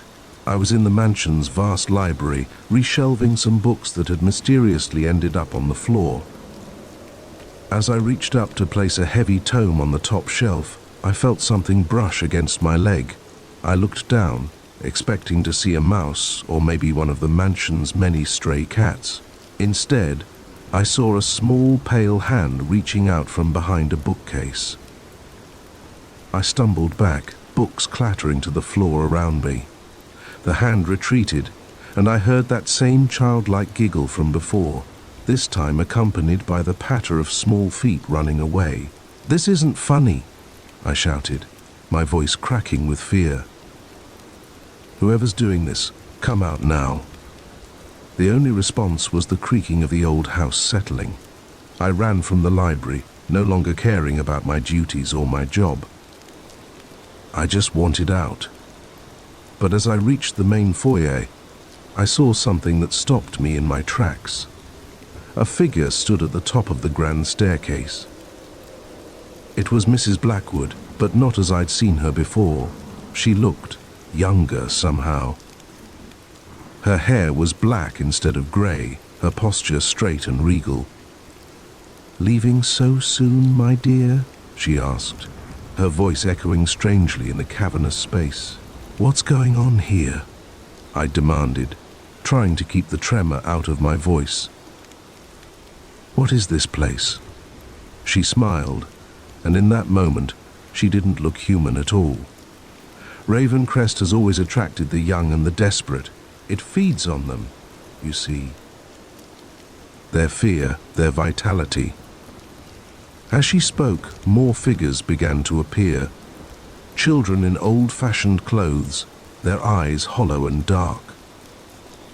A man in a butler's uniform with a gaping wound in his chest. A woman in a maid's outfit, her neck bent at an impossible angle. "What are you?" I whispered, backing towards the door. Mrs. Blackwood's smile widened, revealing too many teeth. "We are the caretakers of Ravencrest. And now, my dear, so are you." I turned and ran, yanking at the front door. It wouldn't budge. Behind me, I could hear them approaching, their whispers growing louder. In desperation, I grabbed a heavy candlestick from a nearby table and smashed it against the nearest window. The glass shattered, and I dove through, ignoring the cuts and scrapes as I tumbled onto the overgrown lawn. I ran into the night, not daring to look back. I didn't stop until I reached the main road, where a passing trucker took pity on me and gave me a ride into town. I went to the police. Ike, of course, told them everything. They listened politely, then informed me that Ravencrest Manor had burned down in 1954. There was nothing there but an empty, overgrown lot. I didn't believe them. I couldn't. The next day I drove back out to the mansion, determined to prove I wasn't crazy. But there it was. Just as the police had said, a sprawling, odd, empty lot, overgrown with weeds and scattered with the charred remnants of a long-ago fire. No mansion, no Mrs. Blackwood, no ghosts.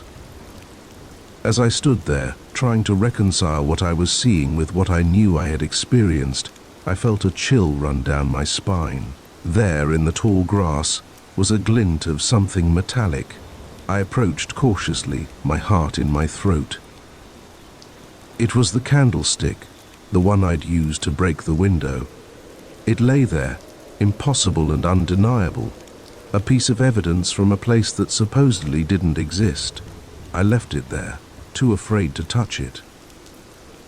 As I drove away, I glanced in my rearview mirror. For just a moment, I could have sworn I saw the mansion, standing tall and imposing against the sky, and in an upstairs window, a pale face watching me leave.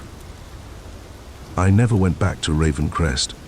I moved out of state, changed my name, did everything I could to put that night behind me. But sometimes, late at night, I still hear the whispers, still see the shadows moving in the corners of my vision. And I wonder, did I ever really leave Ravencrest at all? Or is it still there, waiting for me, ready to claim its newest caretaker? The job offer still appears sometimes, in small local papers or on obscure websites. Historic mansion seeks live-in caretaker, night shifts only, excellent pay. And I know, somewhere out there, another desperate soul is seeing it, thinking it's the answer to their prayers. I want to warn them, to tell them to run, to stay away from Ravencrest and its hungry ghosts. But who would believe me? Who would listen to the ravings of a person who claims to have worked in a mansion that burned down decades ago? So, I stay silent, and I watch. And I wait. And every night, I check my doors and windows, and I leave a light on. Because I know now that the dark isn't empty. And sometimes, if you look too long into the shadows start looking back. The experience at Ravencrest changed me. I no longer see the world as I once did. Every old building holds secrets. Every shadow could hide something unnatural. I've become a collector of strange stories, a seeker of the unexplained, because I know now that there's more to our world than most people ever see. And sometimes, late at night, when the wind howls and the house creaks, I find myself longing for the long corridors of Ravencrest, for the whispers in the walls and the giggle of ghostly children, because, as terrifying as it was also thrilling. It was real in a way that nothing in my life has been since. But then I remember Mrs. Blackwood's smile, too wide and too sharp, and the cold touch of spectral hands, and I know that some doors once opened can never truly be closed again. So I stay away, and I warn others as best I can. But a part of me knows that someday, somehow, Ravencrest will call me back, and when it does, I don't know if I'll have the strength to resist its siren song. Because once you've glimpsed the other side, the normal world never quite feels like home again. The moment I saw the townspeople's eyes, I knew we had driven into something far worse than a simple pit stop. There was a vacancy in their stares, a hollowness that sent chills down my spine. As my wife asked for directions, I realized with growing horror that we hadn't found help. We had stumbled into a trap. It had started as a routine road trip. Sarah and I were driving cross-country to her parents' place for Thanksgiving. We'd done this drive a dozen times before, but this year we decided to take a scenic route, hoping to see some of the charming small towns that dot the American landscape. That decision would prove to be a grave mistake. We were somewhere in the Midwest surrounded by endless fields of corn and wheat when our car started making an ominous clanking noise. I'm no mechanic, but even I knew this wasn't good. We limped along for a few more miles before the engine gave out completely, leaving us stranded on a lonely stretch of highway as the sun began to set.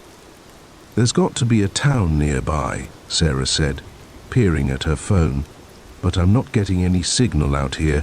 I nodded, trying to hide my growing unease. We passed a sign a few miles back. "Silver Creek," I think it said. "Can't be too far." We gathered what we could carry and started walking.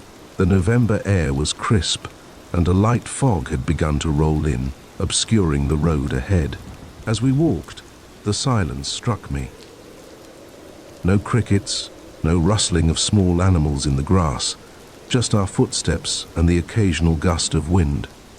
After what felt like hours, we saw lights in the distance. Relief washed over us as we quickened our pace. Silver Creek emerged from the mist like a mirage, a small cluster of buildings that looked like they hadn't changed much since the 1950s. The town was eerily quiet for early evening. No cars on the streets, no people walking about. Most of the storefronts were dark, but we spotted a diner with its lights still on.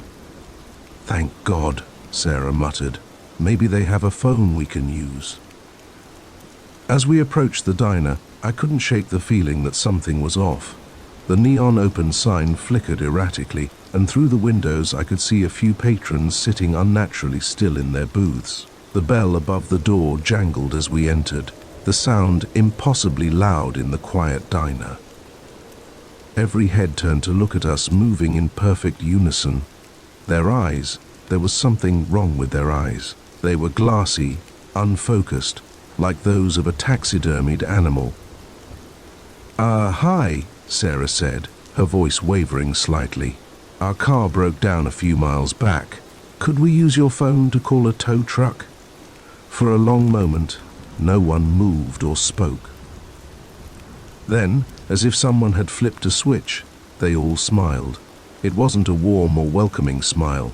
It was mechanical, rehearsed, like they were trying to remember how smiling worked. A waitress approached us, her movements stiff and jerky. "Welcome to Silver Creek," she said, her voice flat and emotionless. "We don't get many visitors here." "I can see why," I muttered under my breath. Sarah elbowed me in the ribs. "About that phone," Sarah began, but the waitress continued as if she hadn't heard. "You must be tired from your journey.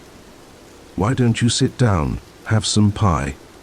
Our cherry pie is famous in these parts." Before we could protest, she had ushered us into a booth. The other patrons were still staring, still smiling those unsettling smiles. "Look," I said, trying to keep the tremor out of my voice. "We appreciate the hospitality, but we really need to get going. If we could just use your phone." Now," the waitress interrupted, her smile never wavering. "There's no need to rush off. You're our guests, and guests in Silver Creek always stay for pie." As if on cue, a man emerged from the kitchen, carrying 2 plates of cherry pie.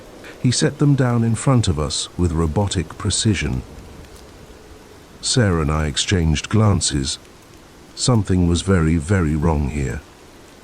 "It's getting late," Sarah said, her voice tight with forced cheerfulness. "We should really find a place to stay for the night. Is there a motel in town?" The waitress's smile widened, showing too many teeth.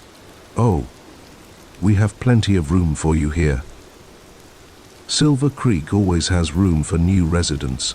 The way she said residents sent a chill down my spine. I stood up abruptly, grabbing Sarah's hand. "Thanks for the offer, but we'll be going now."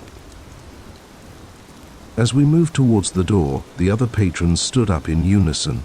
They formed a wall between us and the exit, their faces still fixed in those eerie smiles.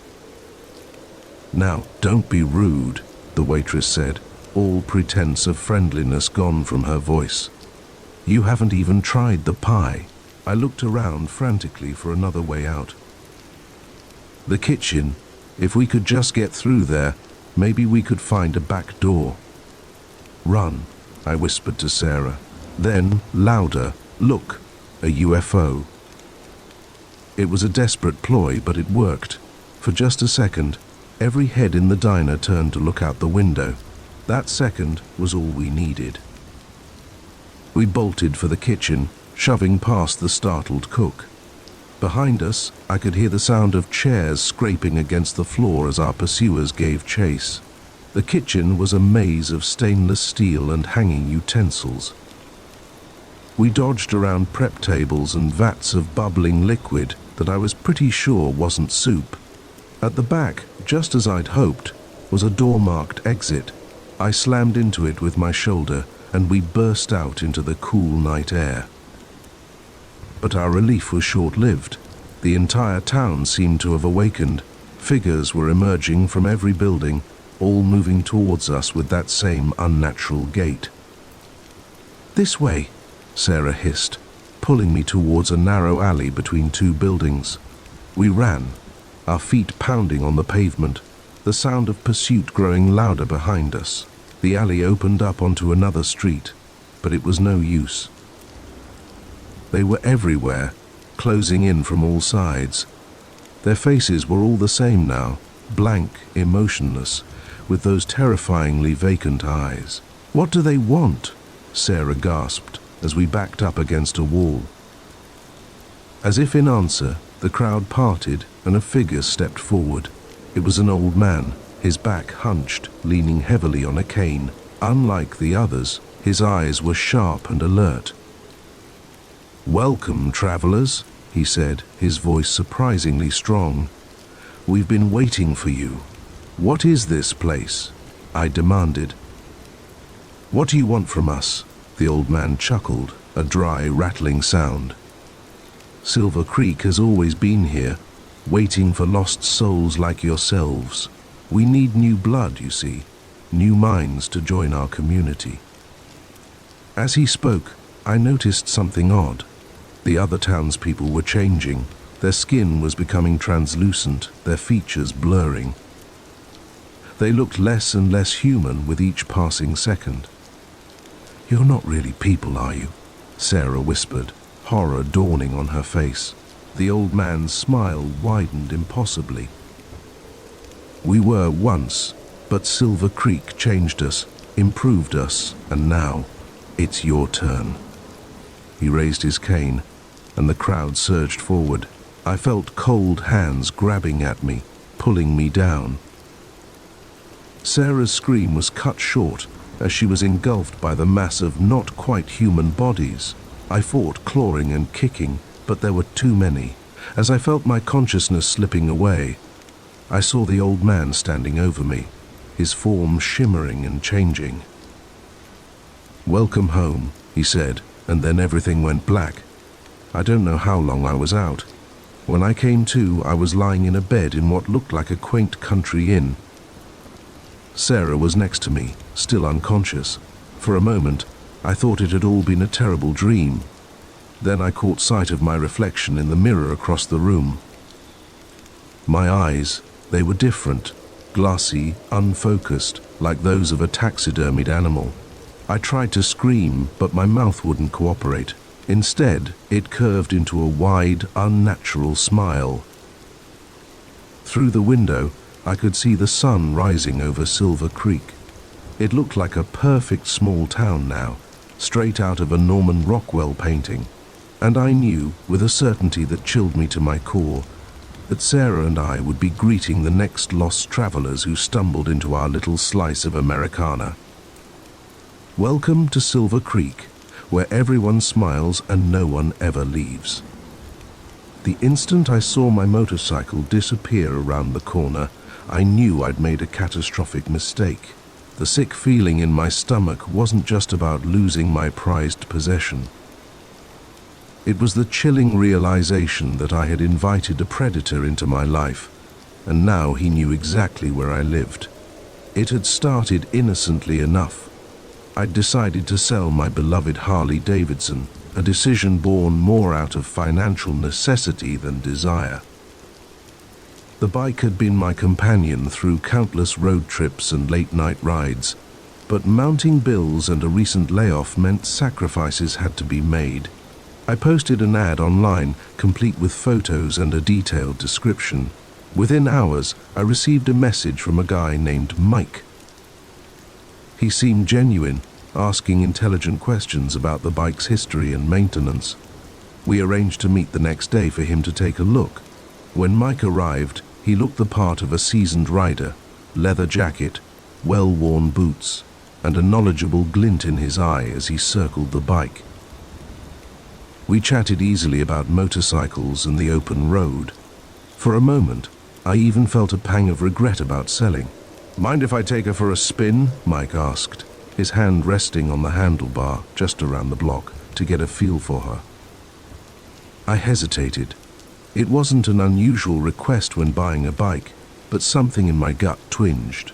I pushed the feeling aside, chalking it up to seller's nerves. "Sure," I said, handing over the keys. "Just be careful with her." Mike's face split into a wide grin as he swung his leg over the seat. The engine roared to life, and he gave me a quick salute before pulling away from the curb. I stood there, watching as he rounded the corner at the end of my street. The sound of the engine faded, and I waited for it to grow loud again as he completed the block, but the sound never came back. Minutes ticked by, each one stretching longer than the last. The sick feeling in my stomach grew. I pulled out my phone, ready to call the police, when I saw a notification, a new message from Mike. "Thanks for the bike, sucker. Better lock your doors tonight." My blood ran cold. This wasn't just a theft, it was a threat. I rushed inside, my hands shaking as I locked every door and window. My mind raced. How could I have been so stupid? I'd invited this man to my home, shown him where I lived, and now he had my bike and, it seemed, plans to come back for more. The police were sympathetic, but not particularly helpful. They took my statement, but without the bike's GPS tracker, which I had stupidly disconnected when I decided to sell. They didn't have much to go on. They promised to keep an eye out and suggested I stay with a friend for a few days. But I couldn't bring myself to leave. This was my home, and damned if I was going to let some thief scare me out of it. As night fell, every sound became magnified. The creak of the house settling sounded like footsteps. The rustle of leaves outside my window became whispered threats. Sleep was impossible. Around 2 a.m., I heard it, the low rumble of a motorcycle engine growing louder as it approached. My heart pounded as I peered through the blinds. There, at the end of my driveway, was my Harley, and astride it, his face obscured by a helmet, was a figure I assumed was Mike. He sat there for what felt like hours, the bike idling. Was he taunting me, planning his next move? I debated calling the police again, but feared what might happen in the time it took them to arrive. Finally, the figure revved the engine and sped off into the night. I released a breath I hadn't realized I'd been holding, but my relief was short-lived. This, I knew, was far from over. The next day, I was a wreck. Exhaustion and fear had left me jumpy and irritable. I called in sick to my new job, unable to focus on anything but the threat hanging over me. As I made yet another pot of coffee, my phone buzzed. Another message from Mike. Miss me? Don't worry. I'll be back. Maybe tonight, maybe not. Sweet dreams. That was it. I couldn't live like this, jumping at shadows and waiting for the other shoe to drop. I needed to take action. I spent the day preparing. I dug out the old baseball bat from my college days and kept it close. I set up makeshift alarms on all the doors and windows, empty cans balanced precariously, ready to clatter to the ground at the slightest disturbance. It wasn't much, but it made me feel like I was doing something. As darkness fell, I positioned myself in the living room, lights off, bat in hand. The hours crept by, each car passing on the street making my heart race. Just as my vigilance began to wane, I heard it, the sound of my bike, approaching slowly. This time there was no idle threat from the driveway. The engine cut off, and I heard footsteps on my front porch. The doorknob rattled, once, twice, then silence. I gripped the bat tighter, my palms slick with sweat. For a long moment, nothing happened. Had he given up? The answer came in the form of shattering glass. He was coming through the window. I didn't think. I acted. As a dark figure climbed through the broken window, I swung the bat with all my might. There was a satisfying thunk and a cry of pain. The intruder stumbled, and I swung again, catching him in the ribs. He went down hard, cursing and gasping for breath. I fumbled for the lights, bat still raised defensively. In the sudden brightness, I got my first clear look at my tormentor. It wasn't Mike. This man was older, his face weathered and scarred. He glared up at me with a mixture of pain and rage. "Who the hell are you?" I demanded, my voice shaking despite my best efforts. He spat blood onto my carpet. "Doesn't matter. Your buddy Mike owed me. Said I could have the bike to settle his debt. Figured I'd see what else you had worth taking." My mind reeled. Mike, the supposed buyer, had set me up. He'd used me to pay off his debts, knowing full well what kind of person he was sending my way. The sound of sirens cut through the night. A neighbor, roused by the commotion, had called the police. As the patrol car pulled up outside, a wave of relief washed over me. It was over. The aftermath was a blur of police statements and insurance claims. The man who broke in, it turned out, had a long record of similar crimes. He was headed back to prison for a long time. My bike was recovered a few days later, abandoned in a parking lot across town. But as I stood looking at it, I felt none of the joy or excitement it had once brought me. All I could think about was the fear, the violation I'd experienced. I sold it for real this time, to a dealer. The money went towards a security system for my house. Cameras, motion sensors, the works. Some might call it paranoia. But to me, it was a small price to pay for peace of mind. Weeks passed, and slowly, life began to return to normalcy, but something had changed in me. I found myself more cautious, more suspicious of strangers. The trust I once had in people had been shaken to its core. One day, as I was leaving work, I saw a man leaning against a motorcycle in the parking lot. For a moment, my heart raced, old fears resurging. But as I got closer, I realized it was just a CO worker admiring his new bike. "Hey," he called out, "want to go for a ride?" I hesitated. The old me would have jumped at the chance. But now, maybe another time, I said, forcing a smile as I hurried to my car. As I drove home, I couldn't shake the feeling of loss. Not just of my bike, but of the person I used to be, the person who saw the best in people, who embraced adventure without fear. That night, I sat on my porch, looking out at the quiet street. A motorcycle roared by, the sound once so thrilling now sending a shiver down my spine. I wondered if I would ever feel that thrill again, or if the fear would always be there, lurking just beneath the surface. But as I watched the bike disappear into the distance, I made a decision. I couldn't let one bad experience define me. I couldn't let fear win. The next day, I asked my CO worker about his bike. And when he offered again to take me for a ride, I took a deep breath and said yes. As we cruised down the open road, the wind in my face and the engine rumbling beneath me, I felt something I hadn't in a long time. Freedom. The fear was still there, a quiet whisper in the back of my mind, but it no longer controlled me. I had faced my worst fears and come out the other side. I was changed, yes, but not broken, and as the miles rolled by, I realized that sometimes the only way past fear is through it. The open road was calling again, and this time I was ready to answer.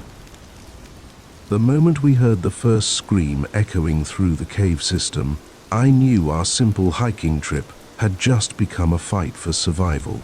What we'd discover in the depths of those caverns would haunt us for the rest of our lives. If we made it out alive, it was supposed to be a fun weekend getaway. My friends, Jake, Lisa, and Mia, and I had been planning this hiking trip for months.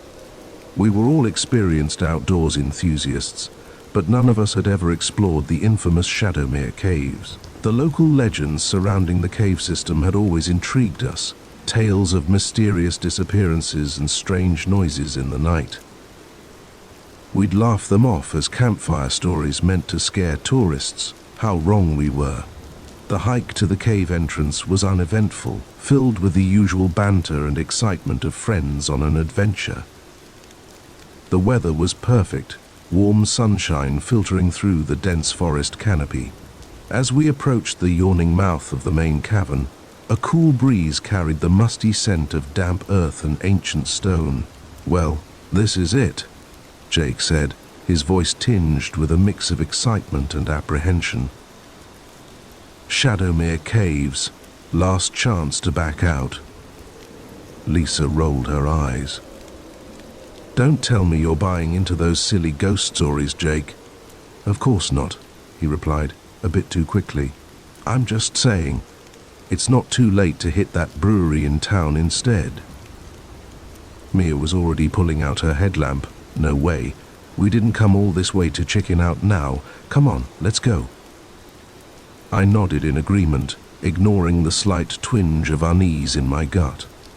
We'd come prepared with maps, extra batteries, first aid kits, everything we needed for a safe spelunking adventure. What could possibly go wrong? The first hour in the caves was breathtaking. Massive chambers opened up before us, their walls glittering with mineral deposits that caught the light of our headlamps. We carefully picked our way through narrow passages, marveling at the bizarre rock formations shaped by millennia of flowing water. It was when we reached a fork in the passage that things started to feel off. Our map showed only one path, but here were two identical tunnels stretching into the darkness. "That's weird," I muttered, double-checking the map. "This split isn't marked anywhere." Jake peered down both passages. "Maybe the map's outdated. Cave systems can change over time, right?" Lisa nodded. "True. So which way?" We debated for a few minutes before deciding to take the left tunnel. It seemed to slope gently upward, which we hoped meant it would eventually lead us back to the surface. As we ventured deeper, the air grew noticeably colder. Our breath came out in visible puffs, and I found myself shivering despite the exertion of the hike. The walls of this tunnel were different, I too, smoother, almost polished in places. And there was something else, a faint smell I couldn't quite place. "Does anyone else smell that?" Mia asked, voicing my thoughts. We all paused, sniffing the air. It was a musty odor, but with an underlying sweetness that was somehow worse. "Probably just some weird fungus," Jake said, but he didn't sound convinced. We pressed on, the tunnel gradually widening into a vast chamber. Our headlamps couldn't penetrate the full extent of the darkness. It was as we were crossing this chamber that we heard it, a scream, distant but unmistakable, echoing through the cave. We froze, exchanging wide-eyed looks of disbelief and fear. "What the hell was that?" Lisa whispered. Maybe it was just the wind," Mia suggested, her voice shaking, but we all knew it wasn't the wind. That scream had been human. "We should go back," Jake said, already turning around. "Right now."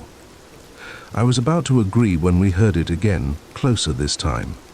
It wasn't a scream of fear or pain. It was a battle cry. Before we could react, figures emerged from the shadows at the edges of the chamber. They moved with an unnatural speed and grace, closing in on us from all sides. In the beam of my headlamp, I caught glimpses of pale, almost translucent skin and eyes that reflected the light like a cat's. "Run!" I yelled, grabbing Mia's arm and pulling her towards the tunnel we'd come from. We sprinted back the way we came, the sound of pursuit close behind us. The smooth walls of the tunnel now seemed malevolent, as if the very cave was against us. We skidded around a corner and found ourselves face to face with a dead end that hadn't been there before. "This is impossible," Lisa gasped. We came this way, but there was no time to puzzle it out. Our pursuers were getting closer. We pressed ourselves against the wall, desperately searching for any kind of escape route. That's when I saw it, a narrow crack in the rock face, barely visible in the shadows. "There!" I shouted, pointing. "We can squeeze through." One by one, we forced ourselves into the crevice. It was a tight fit, the rough stone scraping against our skin as we inched forward. I went last, and just as I pulled my legs in, I felt something grab at my ankle. I kicked out blindly and heard a hiss of pain. Whatever had hold of me let go, and I scrambled deeper into the crack. We merged into another chamber, smaller than the last, but with multiple tunnels branching off in different directions. Without discussing it, we picked one at random and ran, our footsteps echoing off the walls.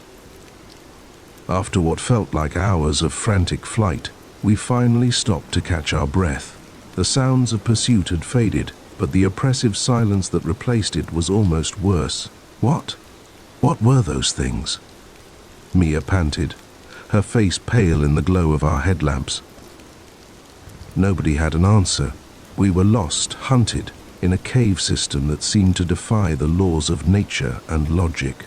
Our map was useless, our supplies dwindling, and our chances of finding our way out growing slimmer by the minute. As we huddled together, trying to decide our next move, a low growl echoed through the tunnel. It was followed by the scrape of claws on stone, growing closer. "We need to move," Jake whispered urgently. Now, but as we turned to flee once more, we saw them, pale figures blocking our escape, their eyes gleaming in the darkness. They were humanoid, but with elongated limbs and fingers that ended in wicked claws. Their mouths were filled with needle-sharp teeth, bared in feral grins. We were trapped. Just as I was sure this was the end, a new sound filled the cave, a high-pitched keening wail that made my teeth ache and my vision blur. The creatures surrounding us recoiled, covering what passed for their ears. A blinding light flooded the chamber, and through my squinted eyes, I saw new figures entering the fray. They were tall, willowy beings that seemed to glow from within. In their hands, they held weapons that looked like they were made of pure light. What followed was a battle unlike anything I'd ever seen or could have imagined. The pale, feral creatures fought with savage ferocity, but they were no match for the glowing beings and their light weapons. In a matter of minutes, it was over. One of the glowing figures approached us. Up close, I could see that its face was eerily beautiful, with features that seemed to shift and change as I looked at them. "You should not be here," it said, its voice resonating in my head rather than my ears. "This place is not for your kind. We got lost," I managed to stammer. "Please, we just want to go home." The being regarded us silently for a moment, then nodded. "We will guide you to the surface, but you must never return, and you must never speak of what you've seen here." In a daze, I followed the mysterious saviors through the twisting tunnels. The journey passed in a blur, and before I knew it, we were stumbling out into the sunlight, blinking and disoriented. When we turned back, the cave entrance was gone, replaced by a solid rock face as if it had never existed. We never spoke about what happened in those caves, not even among ourselves, but sometimes, in the dead of night, I still hear those inhuman screams, and I wonder about the war raging beneath our feet in a world we were never meant to see. The next time someone suggests a cave exploration, I'll be the first to recommend that brewery instead. Some depths, I've learned, are better left unplumbed. The mysteries of the underground will remain just that, mysteries, and maybe, just maybe, that's for the best. The first flicker of the headlights in our rearview mirror filled me with relief. The second made me uneasy. By the third, as they grew larger and brighter, I knew with chilling certainty that whoever was behind us wasn't here to help. They were hunting us. It had started as a simple family road trip. My wife Sarah, our 2 kids, Emily, 8, and Max, 6, and I had decided to take the scenic route to my parents' house for Thanksgiving. We'd been driving for hours, the kids getting restless in the back seat, when I saw a sign for a shortcut. Willow Creek Road, 30 miles shorter to Millbrook, it proclaimed in faded letters. Sarah had given me a skeptical look. "Are you sure about this, Dan? It's getting dark and we don't know the area." I'd brushed off her concerns. "It'll be fine. We'll save an hour at least. It'll be an adventure. Right, kids?" Emily and Max had cheered from the back seat, excited by the prospect of an adventure. If only I'd known what kind of adventure we were really in for. At first, the road seemed fine. A little rough, maybe, with more twists and turns than I'd expected, but nothing our SUV couldn't handle. But as we drove deeper into the forest, the trees pressing in on either side, I began to have second thoughts. The road narrowed, turning from asphalt to gravel, then to little more than a dirt track. Our headlights cut through the gathering darkness, illuminating a path that seemed to grow wilder with each passing mile. "Dan, I really think we should turn back," Sarah said, her voice tight with worry. "This doesn't feel right." I was about to agree when our engine made a sound that turned my blood to ice, and I knew all too well meant trouble. "No, no, no," I muttered, easing off the gas, but it was too late. The engine gave one final violent shudder and died, leaving us coasting to a stop in the middle of nowhere. For a moment, we sat in stunned silence, the sudden quiet broken only by the soft ping of the cooling engine. "Daddy?" I turned to face my family, trying to keep my voice calm. "It's okay, buddy. The car's just having a little problem. We'll figure it out." But as I stepped out to check under the hood, I knew we were in serious trouble. I'm no mechanic, but even I could see that this was beyond my abilities to fix. We were stranded. I pulled out my phone, already knowing what I'd see. No signal, of course. Sarah joined me outside. "What are we going to do, Dan?" I took a deep breath, trying to think logically. "Okay, we have some food and water in the cooler, blankets in the trunk. We'll be fine for the night. In the morning, I'll walk back to the main road, find some help." She nodded, but I could see the fear in her eyes. We both knew that in the morning was a long time away. We did our best to make the kids comfortable, turning the back of the SUV off to sleep. Sarah and I sat in the front, talking in low voices about our options. That's when we saw the first flicker of light in the distance. Hope surged through me. Another car, someone who could help us. But as the lights grew closer, that hope turned to unease. The approaching vehicle was moving erratically, speeding up and slowing down, its headlights sweeping across the road as if searching for something. "Dan," Sarah whispered, gripping my arm. "Something's not right." I nodded, my mouth suddenly dry. "Wake the kids, quietly. We need to get out of the car." As Sarah roused Emily and Max, I grabbed the emergency backpack from the trunk. Flashlight, first aid kit, some snacks, and a bottle of water. It wasn't much, but it would have to do. We had just made it to the tree line when the other vehicle came into view. It was a battered pickup truck, its engine roaring as it approached our stranded SUV. From our hiding spot, we watched as two men got out. Even in the dim light, I could see they were rough-looking characters, the kind you'd cross the street to avoid in the city. "Check the car," one of them barked. They can't have gone far. My heart was pounding so hard I was sure they'd hear it. Max whimpered softly, and I clamped my hand over his mouth, praying the men wouldn't hear. As they searched our car, their angry shouts growing louder with each passing moment. I knew we couldn't stay here. Sooner or later, they'd start searching the woods. "We need to move," I whispered to Sarah, "deeper into the forest. Now." She nodded, her face a mask of fear and determination. She held his hand. She began to lead the way into the darkness. I followed with Max, constantly looking over my shoulder. We stumbled through the underbrush, trying to be as quiet as possible while putting distance between us and the road. The forest was alive with night sounds, the hoot of an owl, the rustle of small animals in the leaf litter. Every noise made us jump, sure that our pursuers were right behind us. After what felt like hours but was probably only 20 minutes, we stopped in a small clearing. The kids were exhausted, their faces streaked with tears. "Mummy, I'm scared," Emily whispered. Sarah pulled her close. "I know, sweetie, but we're going to be okay. Daddy and I won't let anything happen to you."